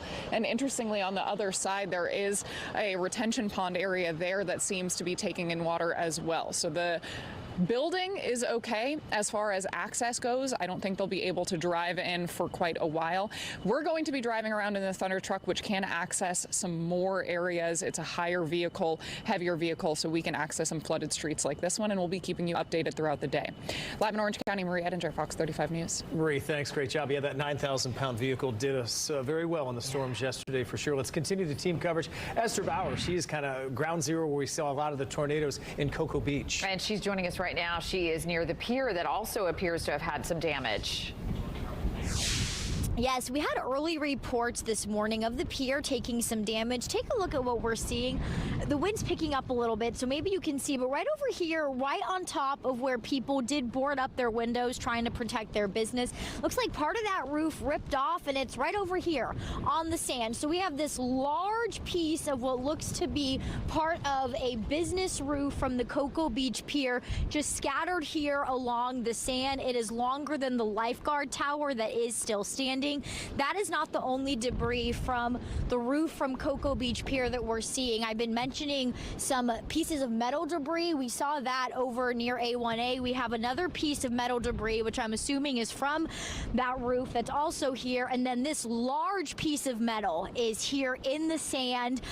We have a police officer who just arrived on site right now. We know a lot of first responders are going to be coming out, really surveying damage. Now, what is striking about this is we were last night and early this morning in Cocoa Beach because we do know a tornado touched down around 6:30. However, and we're going to see this police officer now surveying some damage. However, this damage to the Cocoa Beach Pier, reports started coming into us this morning. So we were not under any kind of tornado threat. However, early this morning, those gusts were strong. I mean, the trees were on their side. The metal debris that was left in the road, it was being moved from street to street, and that is when we heard reports that this Cocoa Beach Pier was damaged. Now, hopefully we can get crews out here fast enough to save all this debris from going into the ocean, but also it's been wonderful to be out here because, I mean, take a look at these seas. They're not as angry, as raging as they were overnight, so a lot of people have been coming out, taking pictures, picking up some shells. The sea is definitely calmer, but at least here in Cocoa Beach, a lot of debris just scattered throughout the city, and now we can confirm the Cocoa Beach Pier has also taken a hit. So we'll send things back to you in studio. Yeah, we want to mention that we just got an update from Orlando International Airport, an operational update. They're letting us know that emergency crews did stay at the airport overnight. The damage assessment will start now, and as soon as they are able to give us a specific time for when operations will resume, they'll let us know. Many families across the country hoping that is a go for tomorrow. I'm sure the airport would like to see that, but they've got to check the damage first. We'll let you know when they make a decision. We'll be right back waiting to hear from Brevard County. We're going to take you live to a press conference after the break. The Fox 35 storm team is tracking Hurricane Milton. Download our weather app, turn on alerts, and be prepared. Depend on the Fox 35 storm team. Welcome back. All right, we want to check back in with the Fox 35 storm team. Brooks and TJ, keep an eye on things right now, and we're almost to the relief point, guys, but we're not quite there yet. Yes, it's on the way out. TJ and I have been watching with bated breath to watch for the last gust to move out, and it looks like we're just a few hours away on the beach. I feel like dramatic improvement even from pre-dawn, Brooks, to now. Absolutely, yes. Yeah. And so we're going to see a really fast improvement in conditions, but we still have some dangers to look at for the rest of this morning. TJ's going to go over those impacts you need to know. Let's take a look outside right now, though, get the metrics. We've got overcast skies. It's still breezy. This is a camera on top of our tower, so we're elevated, and you can see the raindrops kind of shivering there in the breeze. But I-4 pretty clear, people staying inside, which is good. We have a lot of kind of dangling limbs out there that could still fall, so just be careful if you're outside. Here's a view from the Sarasota region. This is around St. Armand's Circle, and just a lot of kind of boat damage like this, where boats are half sunk. And we had a boat earlier. I tweeted a picture, put on my Facebook page that looked like it had a punch bunch taken out of the side of it. It looked like it might have been pushed up against a dock. Otherwise, the landfall happening south of Tampa last night shortly after 8 p.m., sparing Tampa Bay of any storm surge. It was actually a negative storm surge pulling water out of the bay, so the city was spared, but there was some storm surge of up to 5 feet in Sarasota and Manatee counties, causing some damage. Water just a little bit higher than Helene, still some water damage there. For us, generally speaking, the forecast verified as far as the wind gusts go. The flooding, we had a lot of flooding out there from 8 to about 12 or 13 inches of rain, as well as the wind gusts between about 60 and as many as 88 miles per hour. Right now, we've got tropical storm warnings continuing for gusts up to 40, maybe 45 in Orlando. Those will be dropped soon. Hurricane warnings for hurricane force gusts still possible on Brevard County beaches as well as Volusia County, but those gusts are now also starting to subside, so those warnings will soon be canceled. But we still got a 57 to 60 mile per hour wind gust set up in New Smyrna Beach and in the Palm Coast area, as now a departing Milton heads out into the open Atlantic, and in its wake, winds are starting to calm down, but they're still gusting to tropical storm strength. That's something that's going to change as we head into the rest of the day today. We're going to see the winds starting to move out, and our 30 and 40 mile per hour caliber gusts will be replaced with a more typical 15 to 20 mile per hour breezy afternoon. The rain, which was so flooding and so plentiful and so unrelenting, sending a lot of our small creeks and rivers into major flood and doing some damage to surrounding neighborhoods. We've got a lot of water in neighborhoods here, especially in New Smyrna Beach, west of the Intracoastal. That is continuing, but it's not intense anymore where it's causing flooding. It's more of just a nuisance. That too is going to move off pretty soon as dry air pushes in from the west. You can see that orange coloration. That's a bit like a snowplow effect, just booting all this tropical air out of here. And actually this afternoon, we may see some drier conditions. Our rainfall totals maxed out northeast of Tampa, up around Zephyr Hills, up into southern Lake County and into parts of Seminole County. So overall, it wasn't as much as Ian, which is good news, but it has still sent some of our rivers into major flood. You see the purple dots right there, those purple colorations? Those are well, those are indications of where major flooding is happening. Little Econ River, Wekiva River, Ocklawaha River in Marion County, and it goes on. All right, guys, I've run out of time. I talked too much. We're going to get to TJ in a second, but let's jump to you real quick. Something going on. As we've said, Volusia County has the most issues of power outages. We're also seeing some water rescues. Yeah, and Amanda McKenzie has been out there all morning long. Amanda, tell us what's going on. Well, we're in South Daytona right now in the middle of a high water rescue. 2 people, you said 3 cats and 2 dogs? How is everyone doing? Hanging in there? What was it like last night? How are you all doing right now? Hi. Hi, how are you doing? I'm fine. I'm okay. I mean, what is it like to have to be rescued from this high water right now? This is the second time she's been rescued. We just did this a couple years ago, so we're kind of used to it. But I was worried about her because she has early dementia, and she is stressing. Can you give me the leash? And my puppies and the cats, obviously. We've got a lot. We just didn't know where to go with all the animals. And I mean, how are the animals doing? Who did you call, and how soon did they get here? We called early this morning, probably what, 8 o'clock, 8, 9 o'clock, and they came pretty quickly, so let's get you out. They were really good. What was happening inside of your home during the hurricane? Getting our clothes together, food together, trying to get the generator working, but it wouldn't work because it has to be on a flat surface. Perfect. The water level here is just crazy. It is up above these mailboxes. I mean, I couldn't walk all the way down. They had to send a raft in to get you. Tell us about how your mom is doing.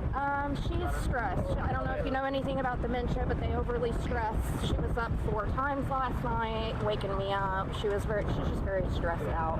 As soon as we get her somewhere, she'll calm down. There's a lot of anxiety with elderly. Of course. Well, I'm so glad you all are doing okay. Do you know anything else about how your neighbors are doing here? The neighbors actually are in the same boat as me. The lady is taking care of her elderly parents, and I guess she doesn't want to be rescued. Oh, careful. Here, do you need a hand? I was kind of shocked because I tried to get them to go get her first.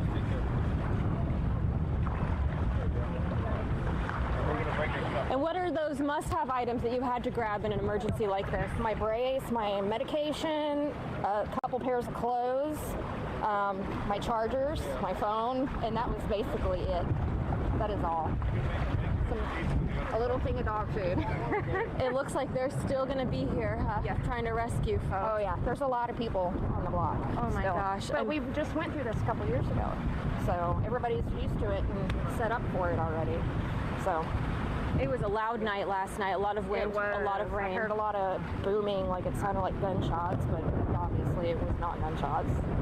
And did you all lose power as well? We lost power pretty early. I was actually shocked last night, about 9, 10 o'clock, something like that. And where are you going to go now? Your home isn't inhabitable at the moment. You just brought the bare essentials and what's important, your mother and your pets. I have an older daughter who lives in New Smyrna Beach in Newport Sound, so I'm gonna go try to get over there. So she lives in a higher rise apartment, so I'll be with my grandbabies. So that's good. And what is your name? Jessica. Jessica. Well, gosh, I'm so glad we were able to catch up with you and that you're doing okay. I know it's a lot. You're shaking. Like but thank you for all of Thank you guys. Appreciate it very much. You guys take care. All right. All right. Stay safe. Thanks. Y'all be safe too. So we got the call around 7 o'clock this morning saying that there were some high water rescues going on, and we found it on Big Tree and Big Oak Drive here. And the water, I tried walking down. It is so deep. My feet are soaked, actually. My boots were up to here on my knees, and the water was going well above that. And I got some video of some of the front doors just underwater. Where are you all going next? Back in to see if anybody else needs help. Back in to see if anyone else needs help. Are you knocking on the doors, or how is this working? We basically just kind of go down the road and see if anyone we see, we talk to them, and they point us out to the neighbors that need help. Keep strong. We did the same Very thing. strong, yeah. And what was it like during Ian? How can you compare the two storms? Very comparable. Oh, wow. As far as the flooding goes, it was almost to the same point. In this neighborhood, anyway. Has this been known to be a flooding area? It wasn't Ian. Yeah. So. What else are you hearing about in Daytona and the surrounding areas? It seems pretty bad. It seems very similar to Ian. You know, there's hundreds of houses flooded just in this neighborhood.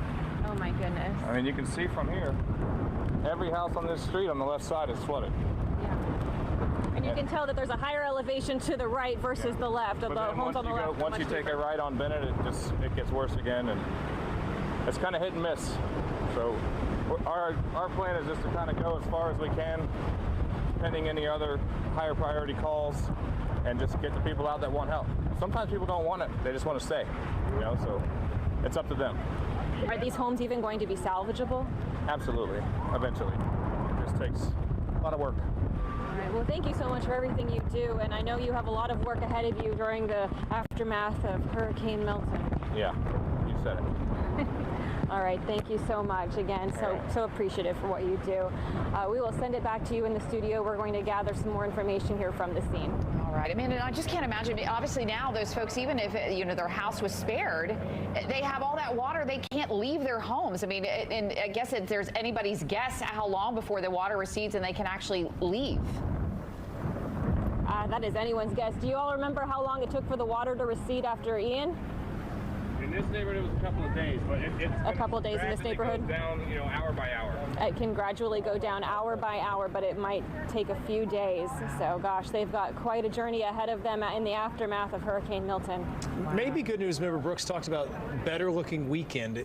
No precipitation would help them for sure. Absolutely. So, Amanda, great job out there. I know that's tough, and great job for the crews out there rescuing them, going door to door. God bless them, Amanda. Thank you. Absolutely. 184,000 without power in Volusia County, and there's a street that's taking up a number of those. Yeah, and significant rainfall totals. That was one of the things that Brooks and Jessica have been talking about for days now, that they anticipated we would see scenes just like that. Again, that is in South Daytona. We're going to take a break. So much more to get to. So many different county stories like that in other counties as well. We'll be back. Tracking the tropics.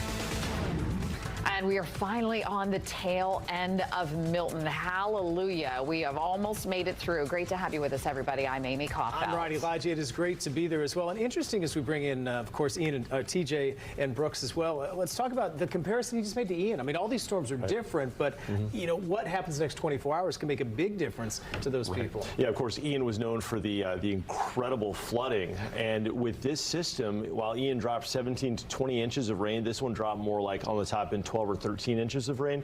So we still saw some flooding, but it wasn't to the extreme levels of the potential some of the computer models were suggesting. So that's a forecast I'm glad did not pan out as forecast. But it still did flood in spots. Bad enough for that street the way it was. Yeah, absolutely. And it's going to take a while for that water to come down, right? That's the toughest part. I feel like you see homes like Amanda was just talking about, and it's not immediate. So these folks have to go through this, hour by hour and day by day until we start to see that improvement for, everyone. Still a fear of the rivers continuing to rise? So with the little rivers like the Little Wekiva and the Little Econ and a lot of the tributaries of the St. Johns, those react almost immediately to heavy rain. So you'll see flood emergencies sometimes issued for those. Those will get in flood immediately. The smaller the creek, the faster it fills up. That'll all then flow into the St. Johns, and it could take up for a week for the St. Johns to fully ingest all the water. And some of the problems we've had with previous storms is if you get a strong northeast wind behind the system, that'll kind of block the water from leaving the St. Johns River. That was one of the problems we had with Ian, so it just backfilled, and we had an even more dramatic flooding event. So this probably won't be a repeat of that, but it's not far from it considering the rainfall totals we've had. We've had wind gusts have been 99 miles per hour at Ponce Inlet Town Hall, most of the gusts between about 60 and 85 miles per hour, so it was a legit Category 1 hurricane. I think the only real sort of difference between the forecast and what happened with the storm surge forecast over on the Gulf Coast side. The predictions were fairly dire for up to 10 to 15 feet of catastrophic storm surge, and one of the tide gauges recorded a 5-foot storm surge between Venice Beach and Tampa Bay. Wow. So it was a third of the forecast, and also Tampa was spared of any storm surge. Yeah, so it was good. Yeah, remember the soundbite of Mayor Castor there warning people to get out or else. So fortunately, that was the setup. We got cloudy skies, windy conditions still at Lake Fairview, but as TJ mentioned, we're seeing the wind starting to dissipate out there. And in fact, it's 9:32 right now. By 11 o'clock, we should be looking at 25-mile-per-hour winds in Orlando, with even the higher winds at the coastline starting to calm down as Milton works east. It's losing its shape. It's getting ingested by a frontal system. And so while officially, as of 8, it has winds of 85 miles an hour, I expect for the 11 o'clock advisory, it may not even be a hurricane anymore. We'll see. We'll see. I think they're looking at some of the wind gusts out here in the buoys, and obviously if they're having hurricane force wind gusts, it's still a hurricane. It'll be classified as such, but it's going to lose those tropical characteristics pretty quickly. As far as the warnings go, we're still under a hurricane warning for Felicia and Brevard. Tropical storm warnings now.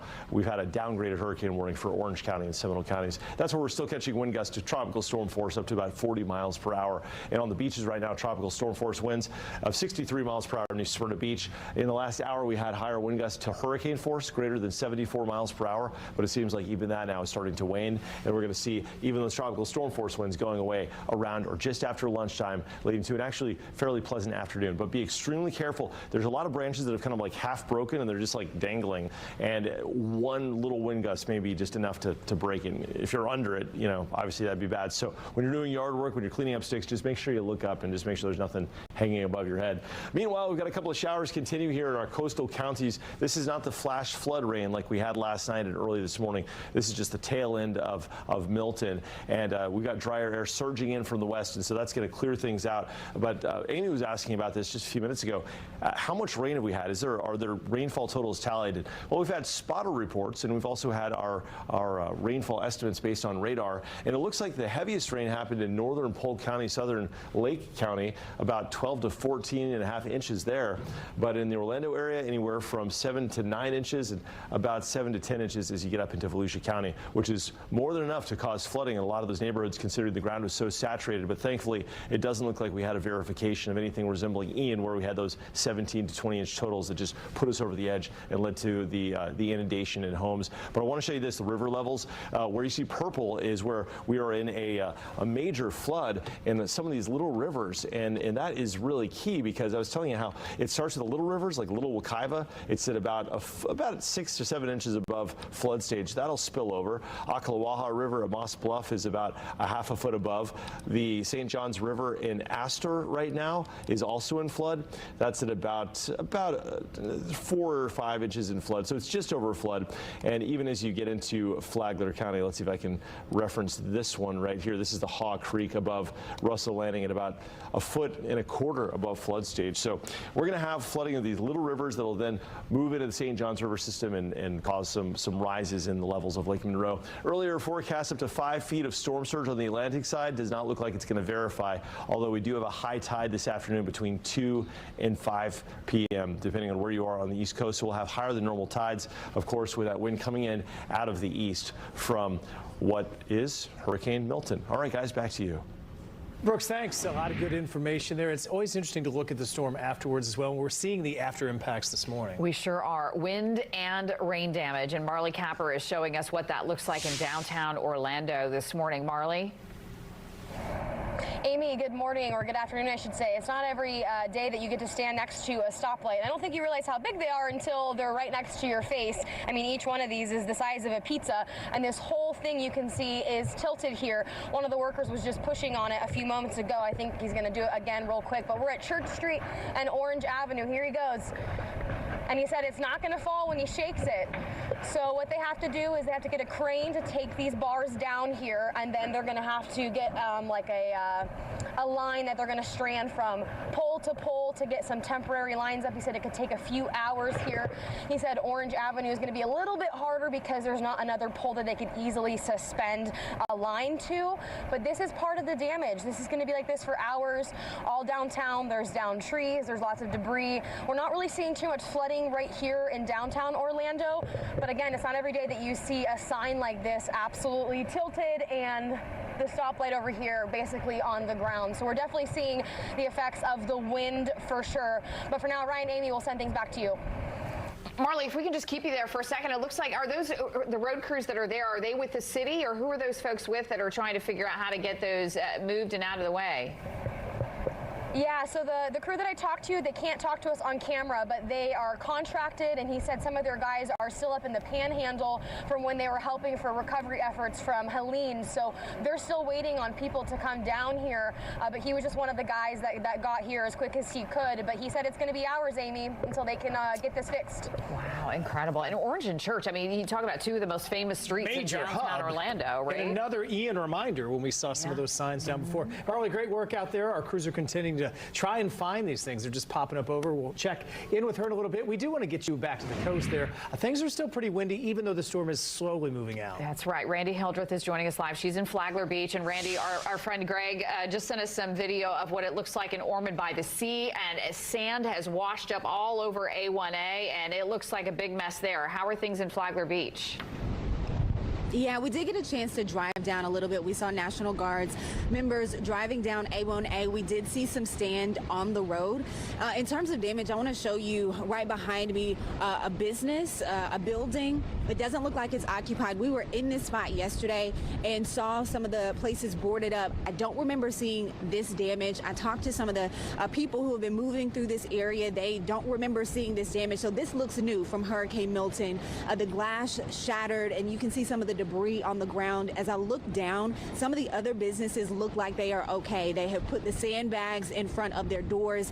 Their businesses were boarded with plywood, and they have those metal barricades in front of their windows and their doors. So the rest of the businesses down A1A look to be okay. I did get some new information from emergency officials here in Flagler County. At this point, they say there have been no reports of injuries, no reports of water rescues. So that is good news. They do say that there is some flooding to report in some of the areas that they knew would flood, in some of those low-lying areas around Crescent Lake and Dead Bug Lake. And so, you know, that is something that we're going to continue to monitor and check on. One thing that they are emphasizing for folks is to conserve your water use. They say that Hurricane Milton has inundated the sewer system, their water system, and so they are asking that you conserve your water use so that they can maintain the infrastructure. I do want to give you a look at the ocean because storm surge has been a concern, and we again are right at Flagler Beach, right by the pier, and you can see how close the water is coming up. We're right by one of the beach entrances, not quite to the steps, but very close. Also, from emergency operations officials, you will see some folks passing the camera. They are asking you to stay indoors as they continue to do assessments. The curfew did expire at 7:30 this morning, put in place by the sheriff's office, but they are continuing to ask people, if you can, just please stay indoors for right now. That's from emergency officials because they still want to do assessments of the roads to make sure that it is safe. But for now, this is a live look at the scene, and we'll continue to monitor social media. And if you see something and want to alert us to what's going on in your neighborhood, we always welcome those pictures so that we can keep an eye on what's going on. But for now, I'll send it back to you. Randy Hildreth, Fox 35 News. Randy, thanks. A great look this morning in Flagler County up to the north. We want to show you some new video out of Tampa as well. A tree fell on top of someone's car while driving during the storm. This could have been so much worse.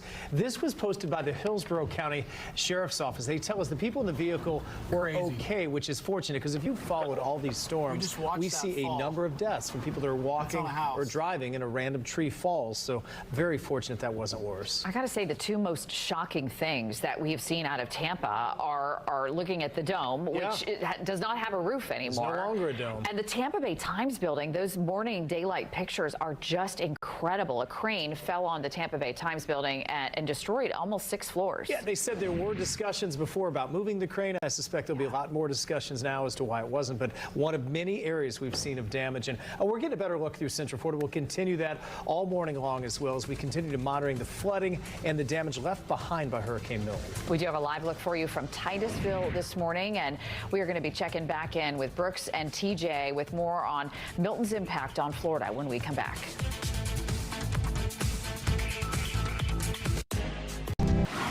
All right, welcome back. 9:44. It's been a busy morning for sure. Our live coverage continues. We've got Amanda again in Volusia County. Yeah, she's talking to people who are in neighborhoods where there is some pretty significantly high water. Amanda?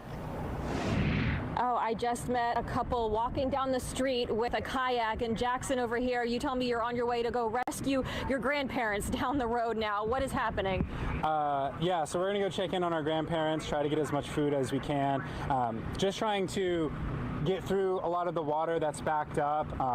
Not much that we could do with the water coming in from the floorboards. So just trying to make sure everyone's okay.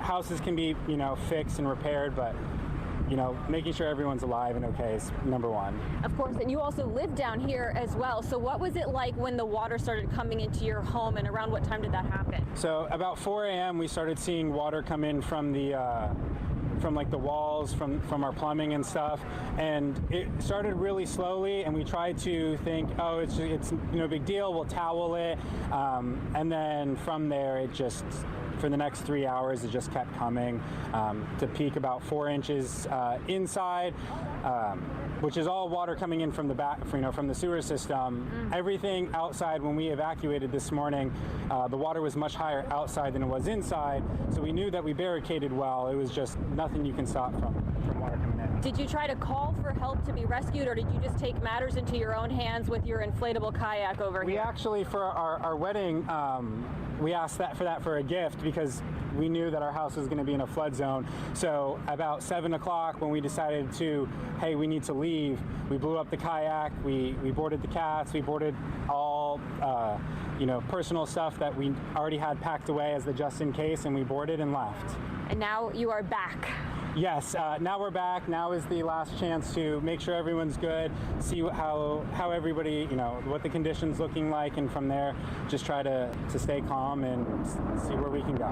There have already been several high water rescues that have happened. One just happened right before you returned back to the neighborhood. You said you've been through something like this before, though, with Hurricane Ian. Yeah, with Hurricane Ian, it was actually much worse. The water level where we're standing right now, it's really shallow, but the water line was actually up onto Big Tree Road and down. I remember the Friday after Ian walking down the street and water being, chest high for me is about 4 or 5 feet. So this time around, to try to help, I made sure our storm drains were clear as much as I could. And so draining did a little bit better. We got a little bit less rain than Ian, but still pretty rough. Were you advised to evacuate? If we were, I disregarded it. I'm unfortunately stubborn. My wife also thought about it and tried to encourage it. But looking at the storm, it didn't look too bad. I thought, you know, with the upgrades that the city has put in for the storm drains and everything, I thought we were going to be okay.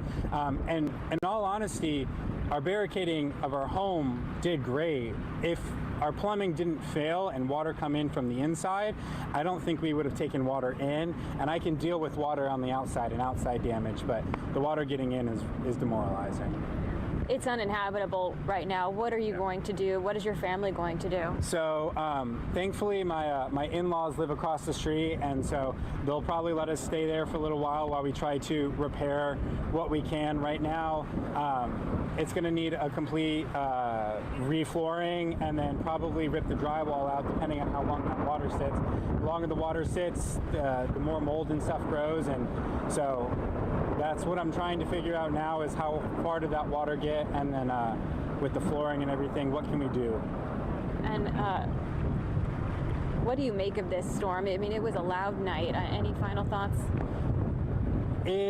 Yeah, it was loud. It kept us up. We've been up for most of the night. I didn't think it was that bad, you know. I know we're in a low-lying area and just a lot of rain. And it's a lot of sadness to see neighborhoods like this and communicating with coworkers and friends and seeing some of the similar things around. It's heartbreaking that we can't do anything. And even if you were to evacuate, you come back to just the same. So it's heartbreaking, but I love to see our neighbors, we come together, we help each other and make sure everyone's safe and taken care of, and that's very hopeful.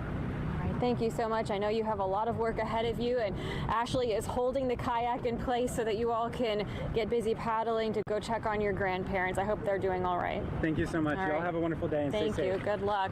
All right. We'll send it back to you in the studio again. This just happened. It's a fluid, you know, situation here with the high water rescue going on. Well, I know the grandparents will be very grateful to see him, Amanda. It was a great interview. Thank you. They're probably watching us live on the app saying, get him down there. Let's hurry. Come Amanda, on. thanks. It's great to see that he is helping out, and we'll keep you an update on that right now. Let's get to Brooks and TJ right now, because their news is getting better, which is what we want. Yeah, the system's moving away, conditions are improving, but it's sad to obviously see the water damage. We were talking about this as a likelihood, and to see it actually coming to fruition, it's a kind of forecast you want to get wrong, and it's not nice to see a forecast like that go right. But that said, the forecast has been pretty spot on for the impacts here in Orlando. Let's talk about what we're looking at here. The one other really good thing as far as forecasts go, where the forecast went wrong, was the original outlook that the Gulf Coast would have a 15-foot surge. It looks like there was maybe about a 5-foot surge, so the water was high, but it wasn't as high as it could have been. So that's good news. But let's talk about what's going on. It's still rainy, it's still wet. Tropical storm warnings are still in effect. That means we could have some winds 40 miles an hour or so. Right now we're catching a north wind at about 38 miles per hour in gusts, so we're kind of at that level. And here's a shot from our tower cam. Same spot, just higher up, looking down over I-4, and obviously it's still really cloudy and unsettled here. This is Lake Fairview this morning, and we're going to be kind of stuck under this overcast and this dreariness for a couple of hours before we get this. See that blue sky and the sunshine? This is a live view over Tampa Bay. This is the Davis Islands. Plural, it is Davis Islands, plural. There's a TGH, Tampa General Hospital, and we got South Tampa right here, and yeah, it's just beautiful. Tampa Bay was spared storm surge. It made landfall in Bradenton and Siesta Key, specifically in Sarasota County, and impacted Anna Maria down through Venice with storm surge. But the wind was actually out of the bay, emptying the bay, resulting in a negative storm surge, and that was very good for the earlier fears of the possible inundation of that city. Milton, still a hurricane as of 8 a.m. The 11 o'clock update will be the next one with the new cone and new status, but it's probably going to be downgraded. It's starting to lose a lot of its form as it's being absorbed into a cold front, but it's still producing a lot of wind, and we've got hurricane warnings at the coastline until further notice. Gusts there 62 miles per hour at New Smyrna Beach, and we're going to see those gusts through about midday before finally they move out and things here quiet down and our skies start to resemble that of New Smyrna Beach, of Tampa. We've been doing some long hours. It's going to be nice though this afternoon. Just watch out for dangling branches if you're cleaning up the yard. TJ Springer here with some impacts to expect. You know, TJ, things are getting better, but we don't want to let our guard down just yet. No, it's the saturated ground, Brooks. That's been something that we're going to have to monitor because the wind, as you hit on, is still strong, but it's dramatically improving compared to what we had, say, just 3 to 6 hours ago. It does still look pretty gloomy as we're glancing off to the north and east from our camera out over I Drive. Gray, but I do think we'll start to see some peaks of sunshine later on this afternoon. Now, in terms of some of the strongest wind gusts that we have seen, closing in on 100 miles per hour in Ponce Inlet. I know Brooks and Jess, the entire storm team, has been talking about that sting jet, or that area of really strong wind just above the ground, can kind of mix down to the surface when you have these transitions from a tropical system to an extratropical system, and that's what we've seen here. Gusts up close to 90 in Daytona Beach, same with Kennedy Space Center, Oak Hill, and Volusia County at a 70 miles per hour. We're going to gather some more reports, and with that, we've seen widespread power outages, hundreds of thousands of people without power. Hopefully that'll get restored. I know crews working overtime to try to get this restored as quickly as possible, but I think we're going to see some dramatic improvements one way or the other as we head through the next few hours. Now, I do think that you're going to have to monitor the potential for, down branches, things of that nature. There could be, if any trees do come down, maybe some sporadic new power outages, so to speak, across Marion Lake and Sumter counties.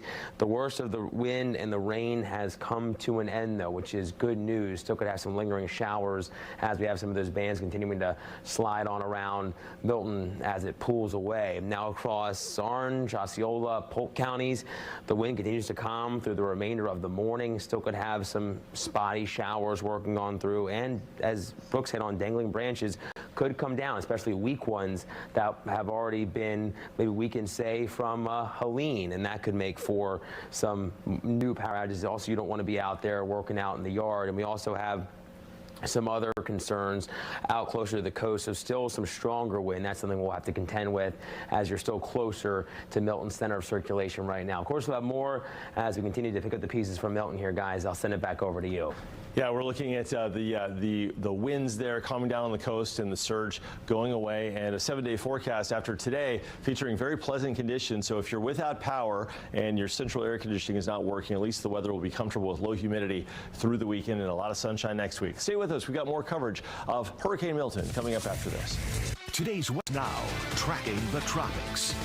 Right now, Hurricane Milton turns deadly. This was multiple tornadoes that touched Boom Boom. We had 6, 7 of them. Emergency responders rallying to help with recovery. Florida Highway Patrol troopers here, FWC, you can't name it. There's law enforcement agencies here.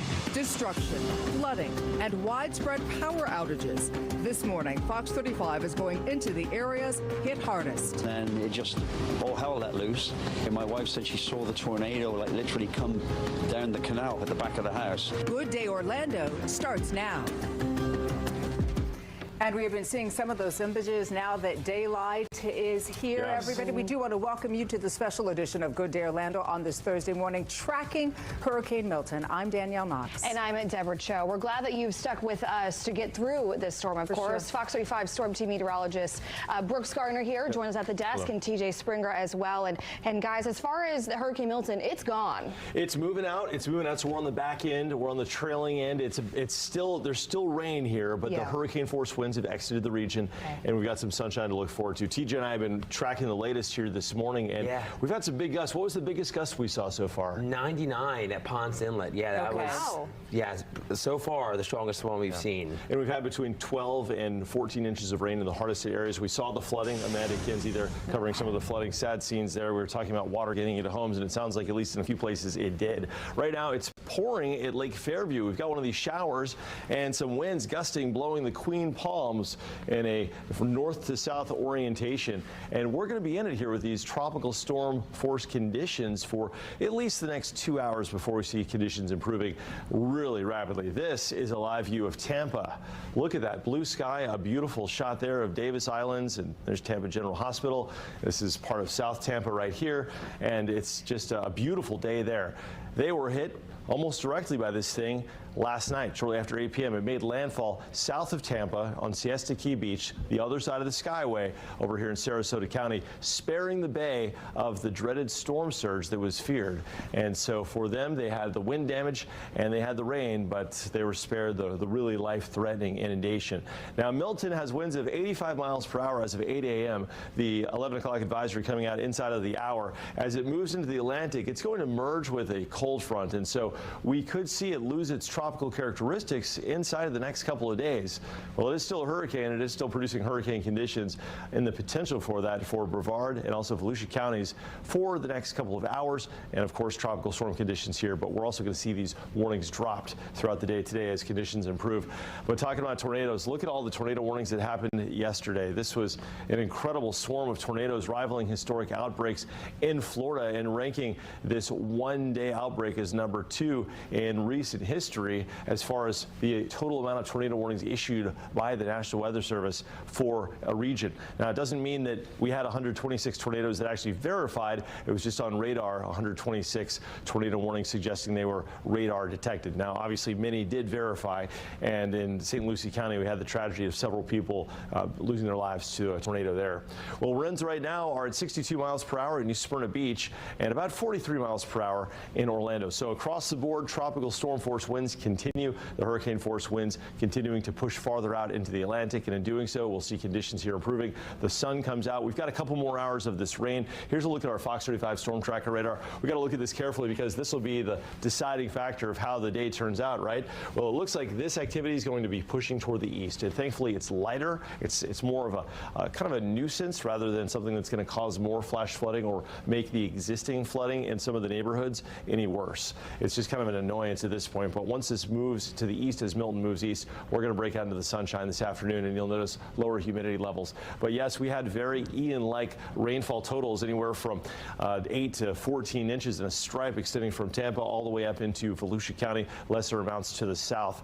The river levels will be an issue. A lot of the little rivers like the Little Econ and the Wekiva, as well as the Ocklawaha River there in Marion County, in major flood. Those are little creeks. They will then feed into the tributary and eventually make their way into the main river channel that is the St. Johns River. So we're going to see river rises coming up our way, and we're also going to see conditions improving. I want to show you this because with a lot of folks out of power, this is one of the benefits in the forecast, and that is a drier, lower humidity, and lower temperature setup as we go into the weekend for tomorrow, Saturday, and Sunday. So if it does take a little bit of time for your central air to be restored, at least we're not dealing with a sweltering heat wave.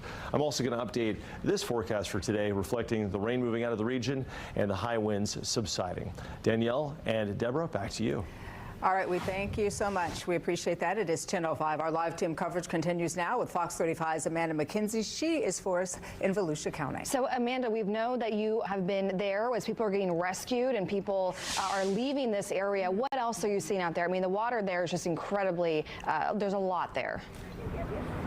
Oh, the water as you continue to walk down this road is more than waist-high deep, and the high water rescues are still ongoing farther down the road here. You might be able to see them in the very far distance, but you can see a person even walking down the street here.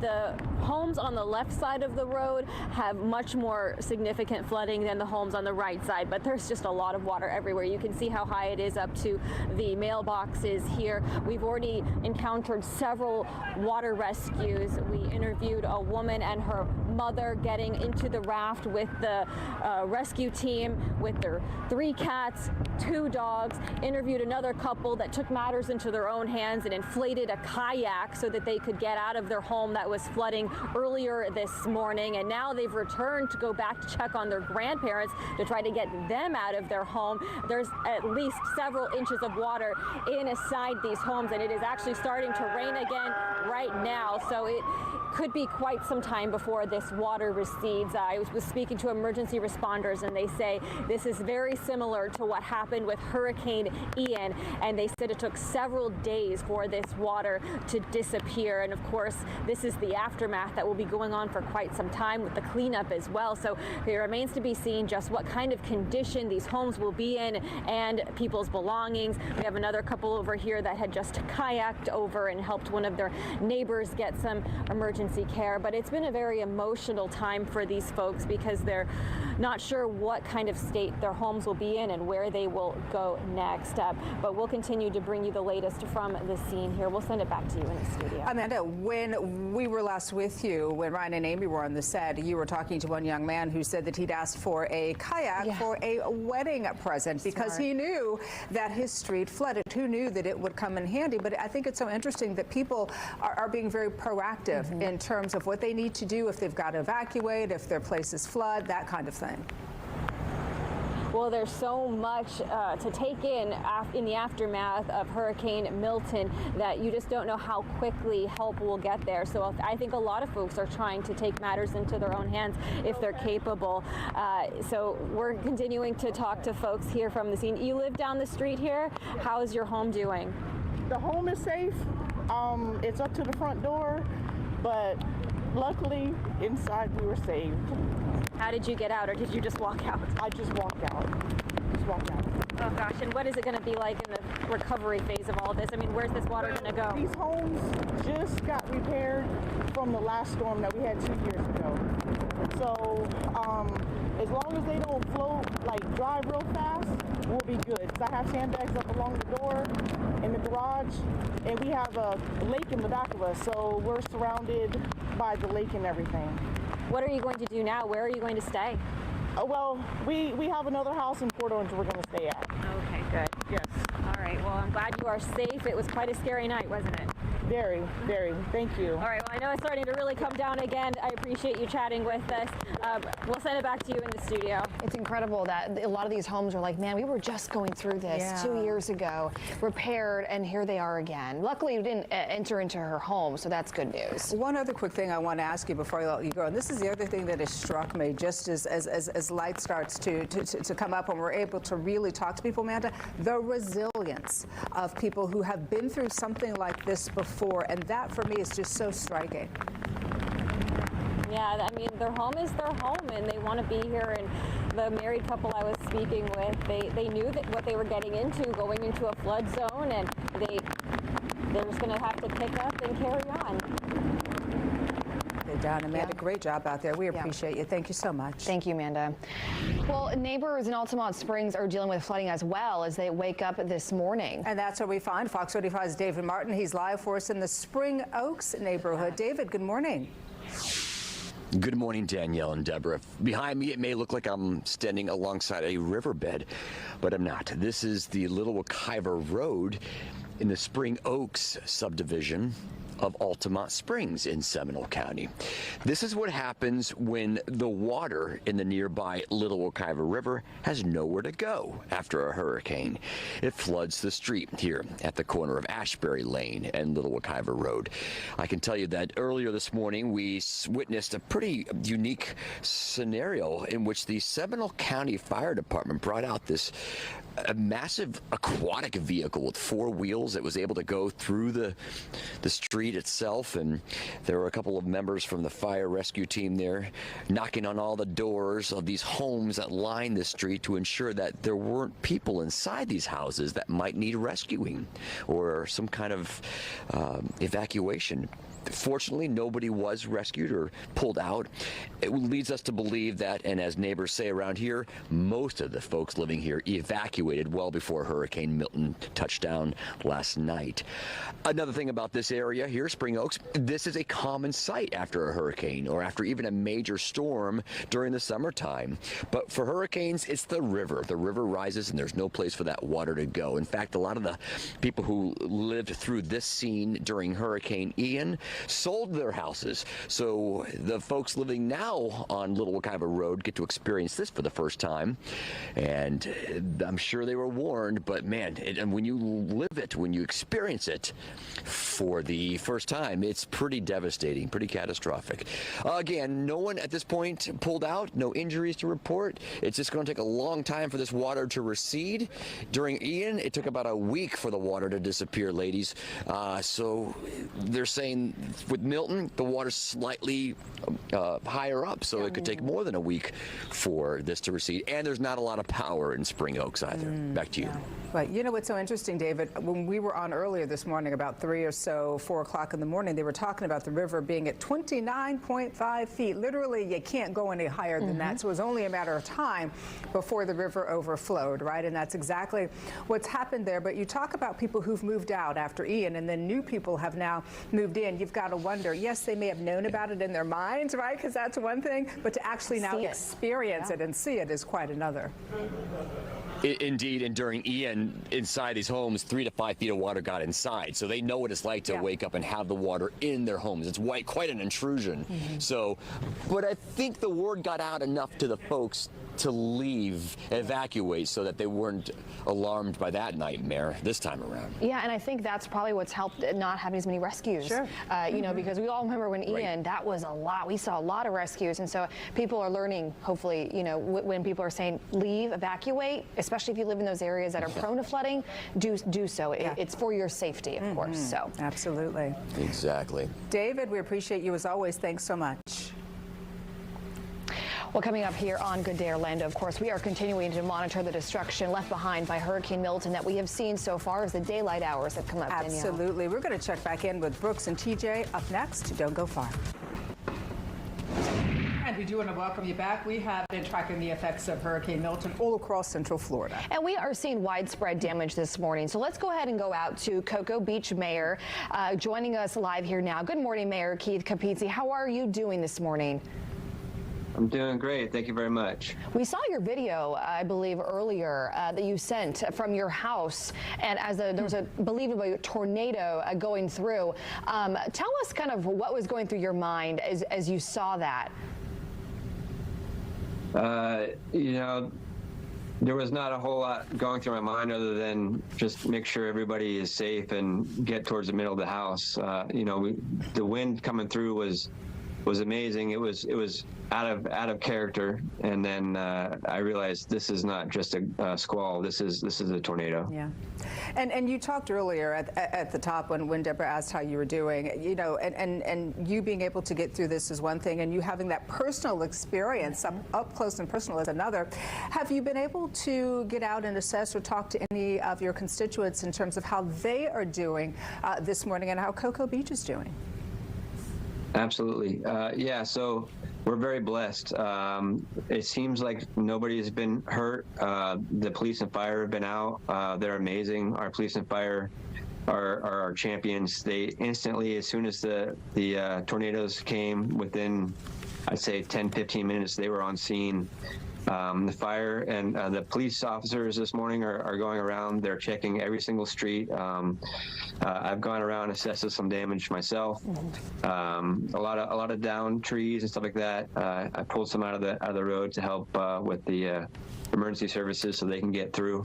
But you know, our team, our city manager, helping implement all this stuff. I'm just blessed to have such a great team behind the city. Yeah. You know, Mayor, did a lot of people in Cocoa evacuate? Because I feel like for Hurricane Milton, we did see a little bit more participation, I guess, from residents really across Central Florida that decided to evacuate or get to a safer ground. Would you say that was something you saw in Cocoa Beach, or you're not sure? You know, I'm not completely sure, but I would say typically a lot of people like to stay because it was coming in from the west side and it was going to be a minimal Category 1 hurricane with a minimal storm surge. I think a lot of people did decide to stay, but if you did stay, I would just suggest, guys, please still stay in the house. Right. There's a lot of coverage online and on the news that you can see what's going on. Just keep the roads open and clear for the emergency services to go through. And before we let you go, what is your last message to residents in Cocoa that are watching? God is good. You know, he saved us from some serious potential damage. We lost some homes, you know, some roofs and stuff like that. But at the end of the day, we're all safe, we're all healthy, and I'm just blessed to be in a city where we're all family. Amen. Absolutely. Well, we appreciate your time this morning, and thank you so much for spending a portion of it with us. And I know you've got a very busy day ahead of you. Thank you again. Thank you. All right, that was Cocoa Beach Mayor Keith Capizzi. The time right now is 10:20. Oh my goodness, Brooks, when you look at him, it almost is like a sigh of relief, right? Even though it was bad, so you certainly cannot say it was not. But he also understands that that could have been so much worse. And when you see what happened around the state in St. Lucie County with the unfortunate loss of life from tornadoes, it really does bring it home what a close call that was. Well, here's a look outside Lake Fairview. It is still windy and cloudy. We're still under the technical event horizon, if you will, of Milton. But look to the west. This is Pinellas County up near Largo, and it is sunny and beautiful. This will be our weather this afternoon. So probably good to give it a few more hours, let the gusty winds subside as Milton continues to move toward the east and away from our area. We'll see those tropical storm force wind gusts up to 40 miles an hour moving out of our region by lunchtime. So when the sun comes out, that's when the wind will die down. Milton still packing winds of 85 miles per hour. This is the 8 a.m. advisory.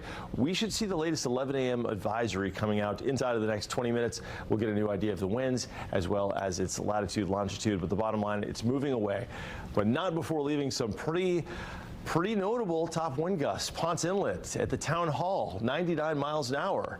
Davenport in northeastern Polk County near Champions Gate, 97 miles an hour. Daytona, 87. Kennedy Space Center, 85.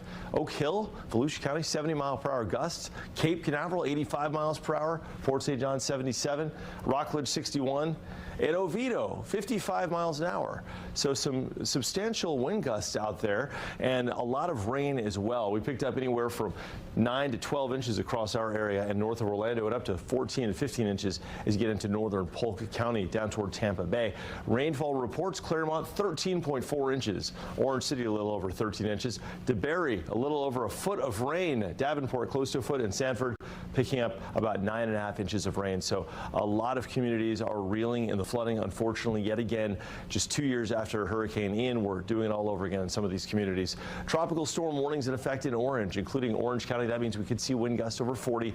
And in the hot pink fuchsia coloration, hurricane warnings continuing for Volusia and Brevard in the anticipation of the potential of hurricane force winds. But it looks like that potential is quickly going away as Milton moves east. Winds right now are dissipating from the routine 70s and 80s for gusts a few hours ago to now the 40s and 50s. And they're getting a little bit lower also as you head toward the west, about 25 to 30 in Winter Haven and over in Bushnell. As far as the winds go, we're going to see them continuing to dissipate as that system moves out. So look for a breezy, easy afternoon.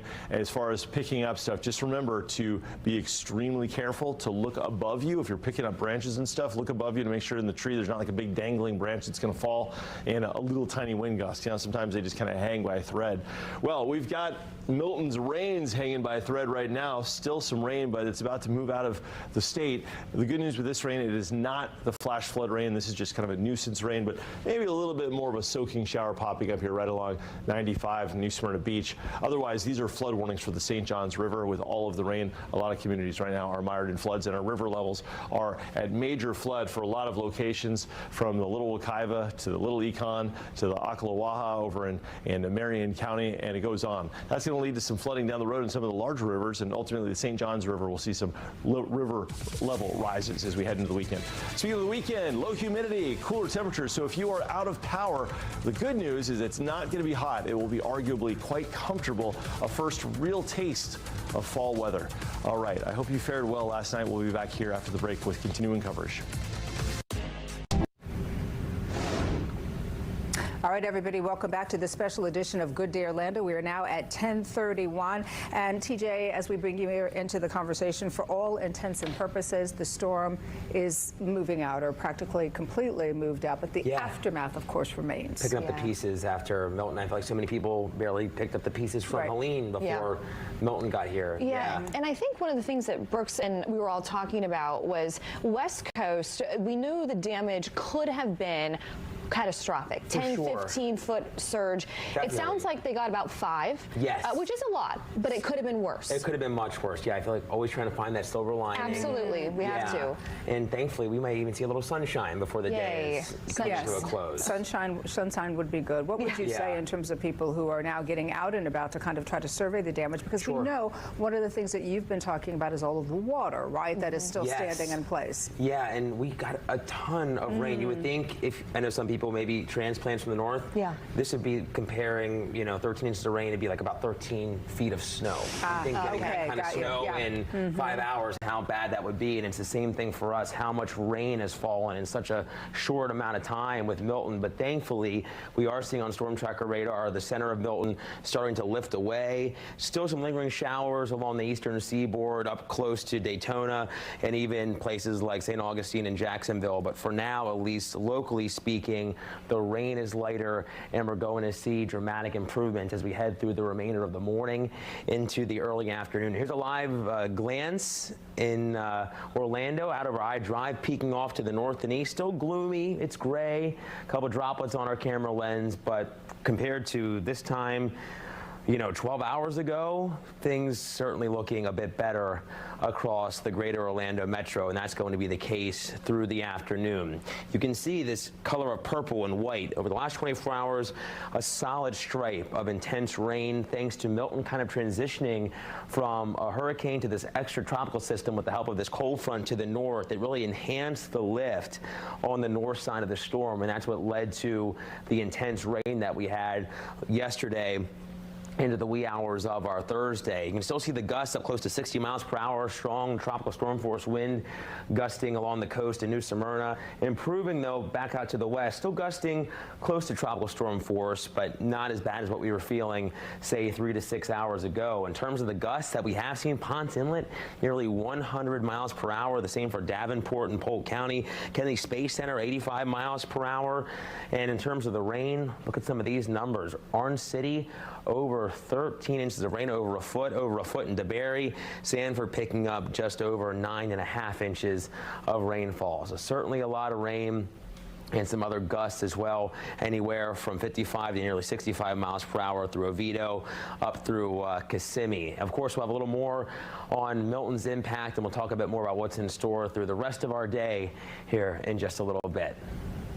And we will see you then, TJ. We thank you so much. It is now 10:34. Let's talk about our Florida beaches here, because as you know, they've got an awful lot of wind and rain from Milton. Yeah, and the East Coast was not in the clear. As Milton pushed through, we did see our beaches get battered as well. Fox 35's Randy Hildreth is joining us now from Flagler County. And Randy, how has it been up there? We've seen a lot of Volusia County, but how has Flagler County been?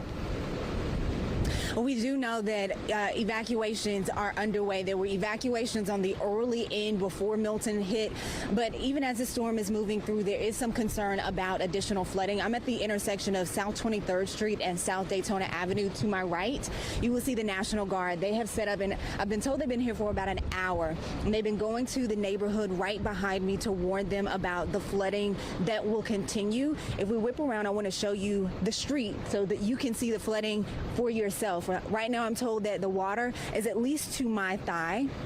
They are expecting about 4 more feet of water to move through this area. And so there's a lot of concern about the folks who live back in those neighborhoods. I do want to bring in Mr. Ed Matthews. You are one of the people who live in one of those 40 homes that live back there. Correct. I know that you have made the decision to go ahead and leave. Talk about what you saw before you left your home. Water was already rising in the house, and we'd been through this before. And the National Guard came up and said the situation would rise 4 or 5 more feet, and at that time I decided it was time to take the animals and my wife out, and they escorted us out. And for a quick lay of the land for people who aren't familiar with this area, I know Smith Creek is back there, but explain the water situation behind us. Actually, 2 or 3 blocks down is the Intercoastal Waterway, and there's Mirror Lake to the left over, and basically the border is being pushed in from the Intercoastal Waterway. I know that you were saying this isn't your first time dealing with something like this. Walk me through the emotions that you are dealing with right now, because I can see it on your face, and I can just imagine what it's like to just pack up and have to leave so suddenly after the hurricane is supposed to be wrapping up. Right. I just thought I thought we'd gotten through it well this morning when I first got up.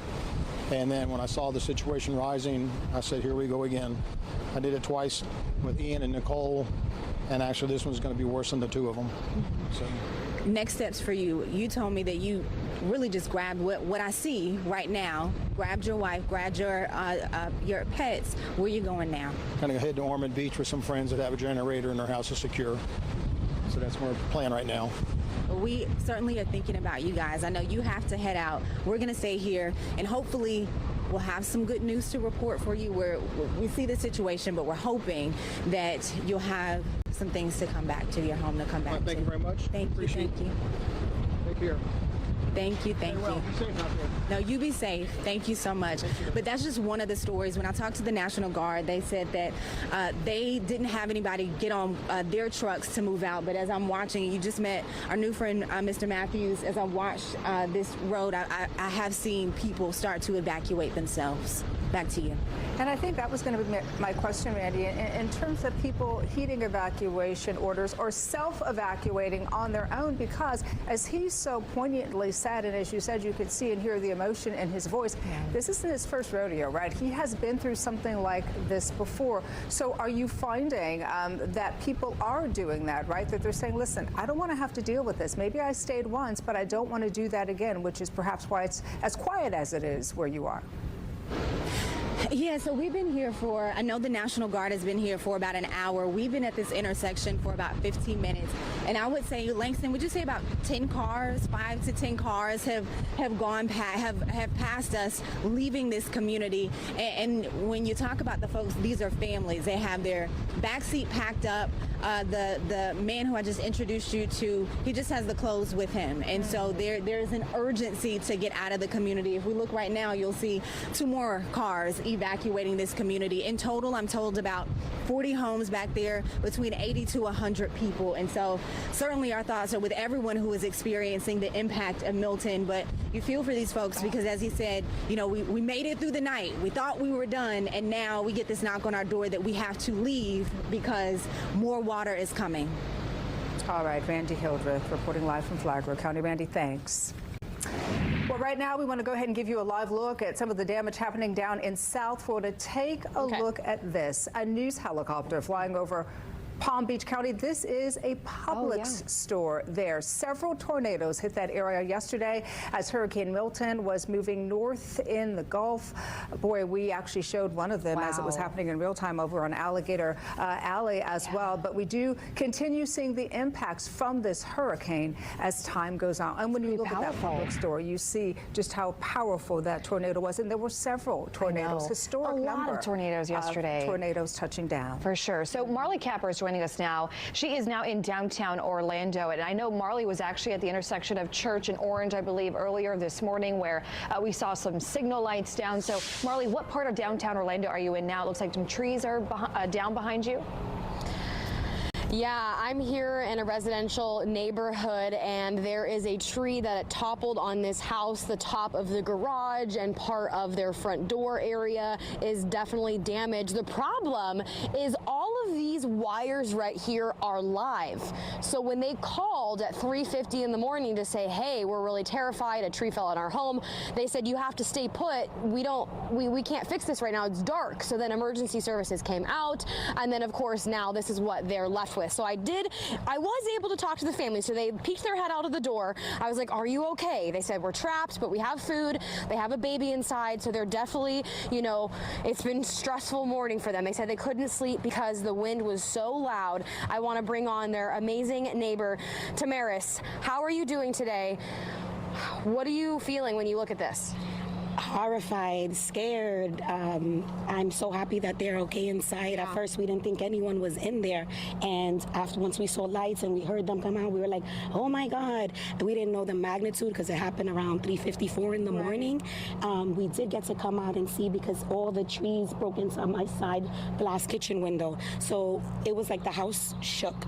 I have a baby as well, and thankfully she was the only one that didn't cry or scream. All of us, all 40 and up, we all screamed because it was such a loud bang, a loud noise. And once we couldn't believe, because this tree seemed to be a very strong and sturdy tree. And mind you, there is a DirecTV pole in the back, and that is fine. So big shout out to DirecTV. It's definitely crazy to see this, and especially because there is a lot of live wires. So many neighbors have been concerned. People have been driving by. Someone came up and said, I have a chainsaw. And I was like, no, there's live wires. Put a pause on this. Emergency services said that, obviously there's a lot of devastation across Central Florida and that they're working as fast as they can to get here. The family inside, obviously they did say they're okay, and they do have some food. So right over here, I want to point out to my right, you can see the tree sticking inside of your house. There's a big wasp that just flew by. Is the tree still in your house? Did you try to clean it? Oh, there they are. How are you guys doing? Are you okay? Yeah, we're good. They're good? Yeah. Really scary situation for you guys? Yeah, it was definitely terrifying, but we're good. They said definitely terrifying, but they're good. I'm not sure if you guys can hear them, but I was able to shout across all of the debris to make sure that they were okay. That was my biggest concern. Like I said, they have a baby in there. But Tamaris, so tell me what the inside of your house looks like right now. Well, all the glass broken, the trees broken, and so my husband quickly kind of pushed something out. Harry and grabbed the air mattress that we had in to kind of cover everything because everything was just blowing in. A whole bunch of leaves, debris, glass. Yep, pieces of the tree. And so he acted really fast, pushed everything to the window. We blocked the window also with a kitchen table that we flipped over upside down. Wow. And especially the side window as well. Did water get in your house? Well, as it was raining, yes. But it wasn't as if it would be a flood. So we were talking, you said Hurricane Ian was really the flooding, not so much the tree damage. For you, was it shocking to see this? Have you seen anything like this? Never seen anything like this, especially at bringing down the power lines. So there's power lines all on the floor this way. We're able to step out only because of the concrete, but they're definitely trapped in there due to those power lines as well. Definitely scary. Now, the neighbors did also tell me that the fencing in their backyard was all blown out. But Tamaris, you said that you have a ladder that they can climb into your backyard. Is it safe? Pool ladder. So what was the hope? So yeah, there's a hope with a pool ladder on one of the corners away from any power lines that they can, and a utility ladder that we can put on the other side, like so they can kind of climb and get out if they need to. So I just kind of sign language communicated that a little something. So they're gonna let me know, kind of knock on the wall, bang on their window. We'll hear it, and we'll I'm so glad you're safe. Thank you for being a good neighbor and helping them get out. We'll go ahead and send these back to you guys, but definitely a crazy scene here today in Orlando. She has a good spirit. She has a great spirit, and that's what I wanted to ask you. Before you let her go, Marley, would you mind asking her what has helped her so positive in light of everything that she's been through? She's smiling. She just is, her spirit of course. Our anchors say you're so smiley. You have such a great personality. What is keeping you so positive during this? My faith in God and knowing that they're okay. Yeah. So that's it, because all of this can be replaced, but lives cannot. I got chills. Thank you so much for being positive and trusting the Lord. You guys, they're safe, and that's the good thing.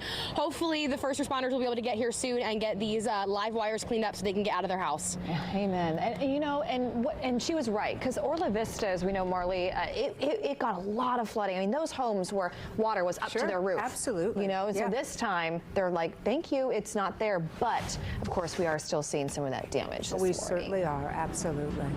All right, let's go ahead and continue to go to our reporters out in the field this morning. It looks like Morgan Parrish is standing by in Lake County for us. Morgan, what are you seeing where you are this morning? Good morning. So we are in Mount Dora. I just checked, and more than 900,000 people still without power this morning. Take a look at this. This is on Hillside and Old Eustis Road.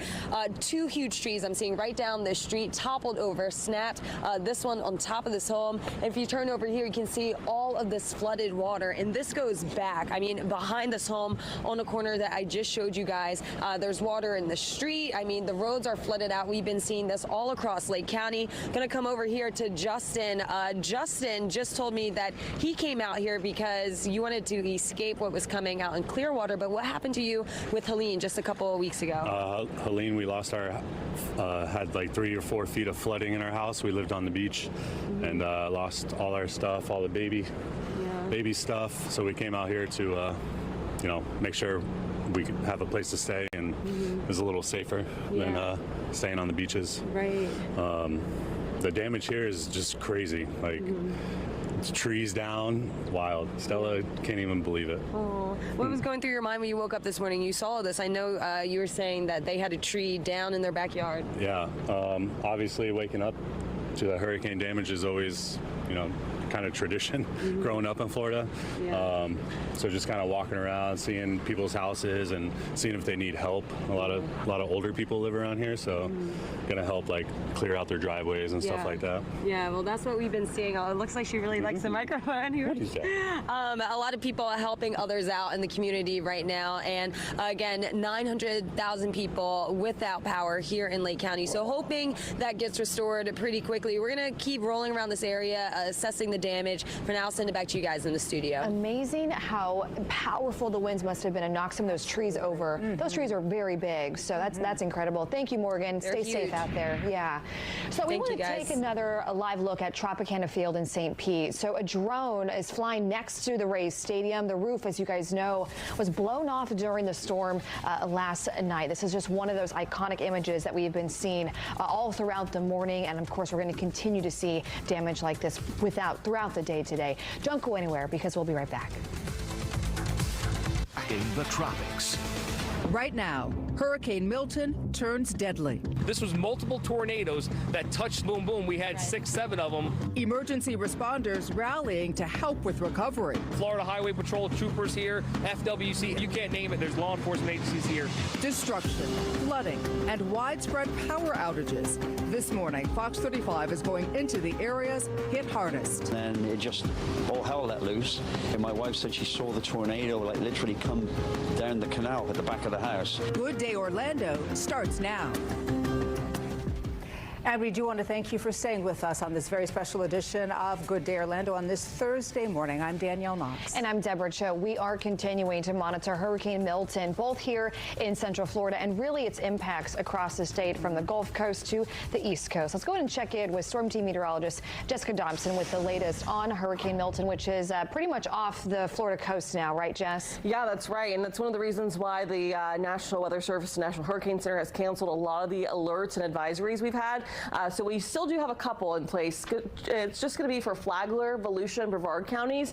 That's going to be where we have tropical storm warnings in place. And then where you see the pink shades, that's going to be just offshore where we do have hurricane warnings still in place. And that's going to be due to just some hurricane force wind gusts that could still be lingering possibly offshore. But yeah, Milton, it's just pretty much out of our hair now. We're just dealing with some lingering showers and downpours, and that is mainly going to be taking place across those counties I just mentioned, with the exception of, looks like Seminole County, you've been picking up a couple of these stray downpours and possibly even close to the Orlando area. But a lot of these are staying confined to Flagler, Volusia, and northern Brevard counties at this hour. So not seeing a ton in the way of the heavy rainfall. The worst weather is behind us and it's only up from here. And when it comes to Hurricane Milton, boy, has it really just deteriorated quickly. It has winds as of right now of 80 miles per hour as of the 11 o'clock update. So this is brand new for you from the National Hurricane Center. It's picked up the speed too. It's moving east-northeast at a rate of around 20 miles per hour. So that is finally, again, out of our hair. And we have seen some sunshine actually begin to peek through in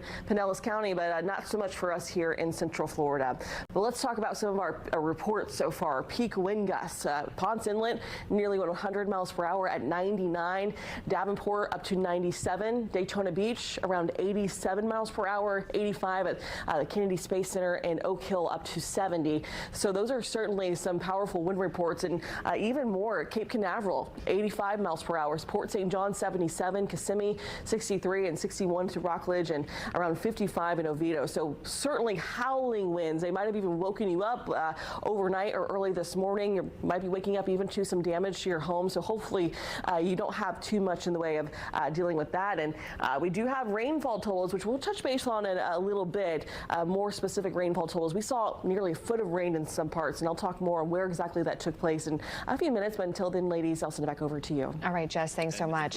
Right now, Seminole County is giving an update on Hurricane Milton. Let's listen in. Being down, that please treat that as a four-way stop. So as you come up to the intersection, stop just like you would at a four-way stop.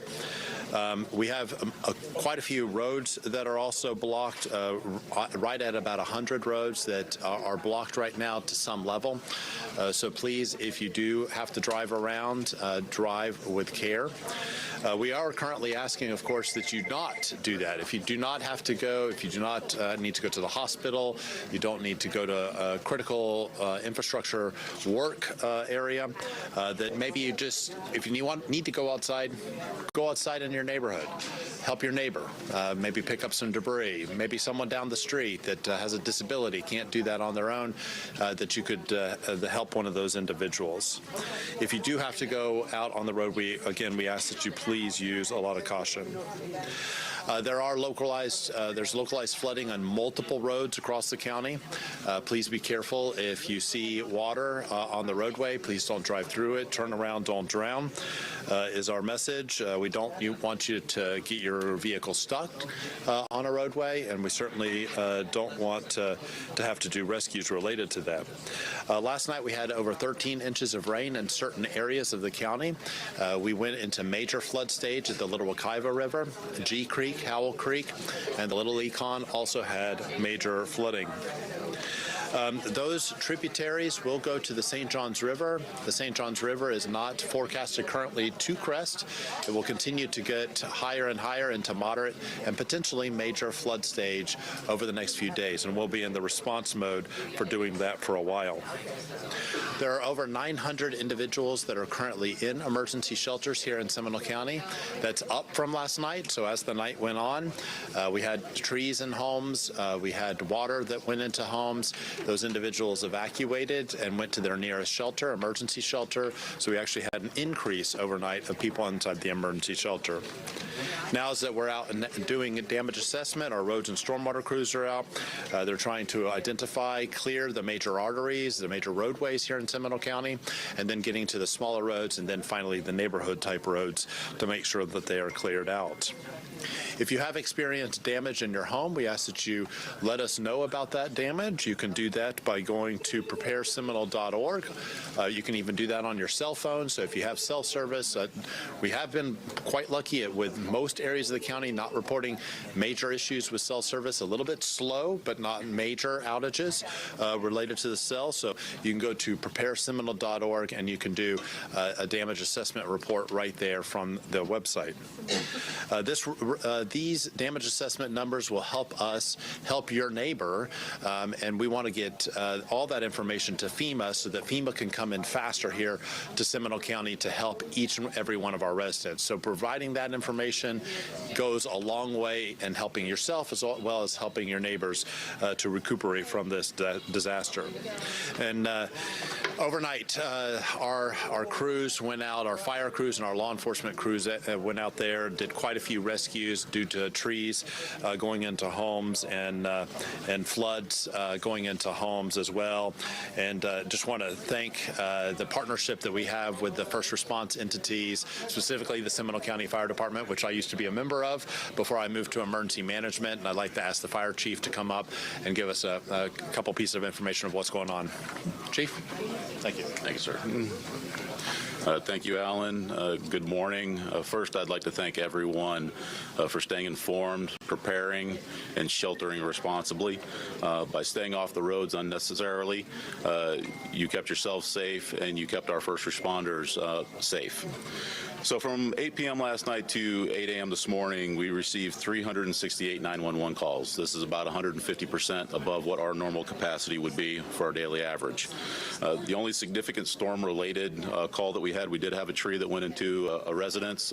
It did end up trapping an occupant in their bed. Our crews were able to respond and remove the occupant. Was able to ambulate, walk out under their own power. We did transport to the hospital just to be under abundance of caution. Regarding electrical hazards, we received 50 calls related to power lines down, arcing, and other things doing with power lines. We did have to halt our response for our transport units throughout the evening from time to time for about 3.5 hours due to the extreme winds. Thankfully, those winds never got to the point where we had to cease all operations, so our heavy vehicles, our engines, our towers were still able to respond.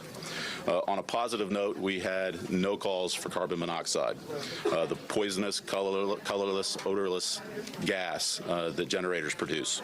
Thank you for listening to the generator safety. We also didn't have any high water rescues or calls for sinking vehicles.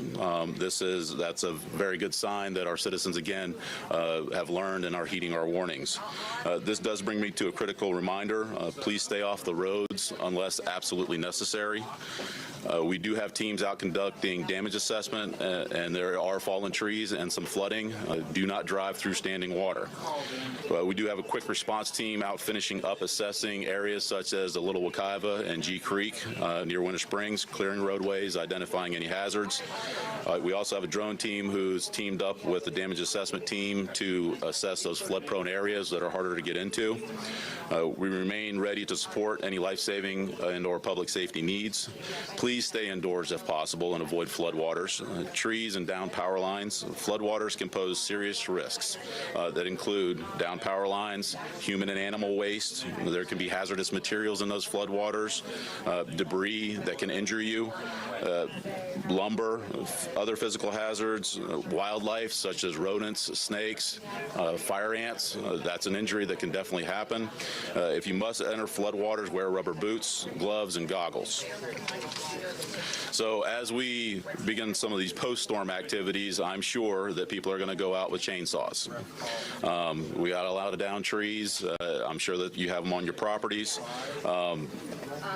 Thing I will always say is if you've never used a chainsaw before, don't let this be the first time where you learn. It's not a learning activity. Get a professional. Get a neighbor that knows how to use it. Wear protective gear. You want to wear eye protection, hand protection, chaps that protect your legs, and never make any cuts that are above your waist. Continue to stay safe. Post-storm recovery is just as critical as pre-storm preparation.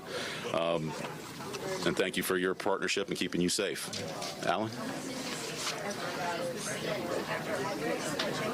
Are there any questions? We heard the governor and Director of Emergency Management, Kevin Guthrie, from the state talking about Seminole County this morning and the concern about all of the water that is going to drain from the St. John's in the coming days. Can you just talk about how people should approach this as we or get past this storm when they think it's over? Yeah, I spoke. Kevin's a good friend. I spoke with Kevin last night pretty late. The governor and the state really have clear knowledge of what happens here on the St. Johns River. They understand that we are going to be in response mode for a while because the water's going to continue to rise. While other areas of our community are recovering from what happened last night, there are folks that still haven't experienced what Hurricane Milton is going to give them because the water is forecasted to continue to rise on the St. Johns River for at least 5, 6, maybe even 7 more days as the water makes its way through the different tributaries, Little Wekiva River, Little Econ, the Howell Creeks and G Creeks and all those others. All right, so Seminole County there giving an update on the efforts that what they're doing right now, essentially, Danielle, and it looks like still 100 roads in the county are blocked. They're asking people, and something that David also mentioned too was there's a lot of cars out on the roadways right now. I think people are just wanting to see what it looked like, and they are asking people, please still do not get out of your house if you don't have to, unless it's an emergency to get to where you need to go, because they need to clear these roads. And it's interesting you mentioned emergency. What they also said was there are 900 people in emergency shelters right now. That number increased as the day and the evening went on because more people realized that they needed another place to go. Crews are out doing assessments right now, which is the good news there for that county. And they also received something like 360 911 calls, a significant increase from what they normally receive. They did have to do one rescue. Yeah. A tree fell onto a house. One person was actually trapped inside their bed. They were able to get that person out. The person is okay and ambulatory, but was taken to the hospital as a precautionary measure. So all in all, all, Seminole County fared fairly well during the course of Hurricane Milton. We're now at 11:13. Don't go far. Stay with us. Good Day Orlando continues. Good Day Orlando starts now, tracking the tropics. Well, welcome back, everybody. The time now is 11:30 on this Thursday morning, and right now we continue to track Hurricane Milton as now we are seeing the damage left across our state. So this is a look at what some of the people are waking up to this morning. Fox 35 is taking you inside the areas that were hit the hardest. And some of those areas, you see down trees, you see down power lines, you see lots of flooding as well, also damage to homes. As we welcome you back to this special edition of Good Day Orlando on this Thursday morning, as we track Hurricane Milton, the aftermath. I'm Danielle Knox. And I'm Deborah Cho. Fox 35 Storm Team meteorologist Jessica Dobson has been here all morning long and all night long, too, as Milton was making its way across the state. And so, Jess, you know, one of the things that we can see, obviously, is that radar-wise, it's pretty quiet. So that's some good news. How is the wind? I know the coastal community, as you guys were saying earlier, they were still going to see some of these wind gusts until about lunchtime. Is that still true? Yeah, we're still seeing some gusts as high as around 40, 45 miles per hour in a couple of spots. And one of the reasons why is because we're still just seeing these kind of outer fringes from Hurricane Milton, which is still a hurricane from the National Hurricane Center. The 11 o'clock update did let us know it has winds of 80 miles per hour, but some shower action ongoing right now across Volusia, Flagler, northern parts of Orange County, Seminole, and into Brevard County as well. We're seeing some of these downpours take place, and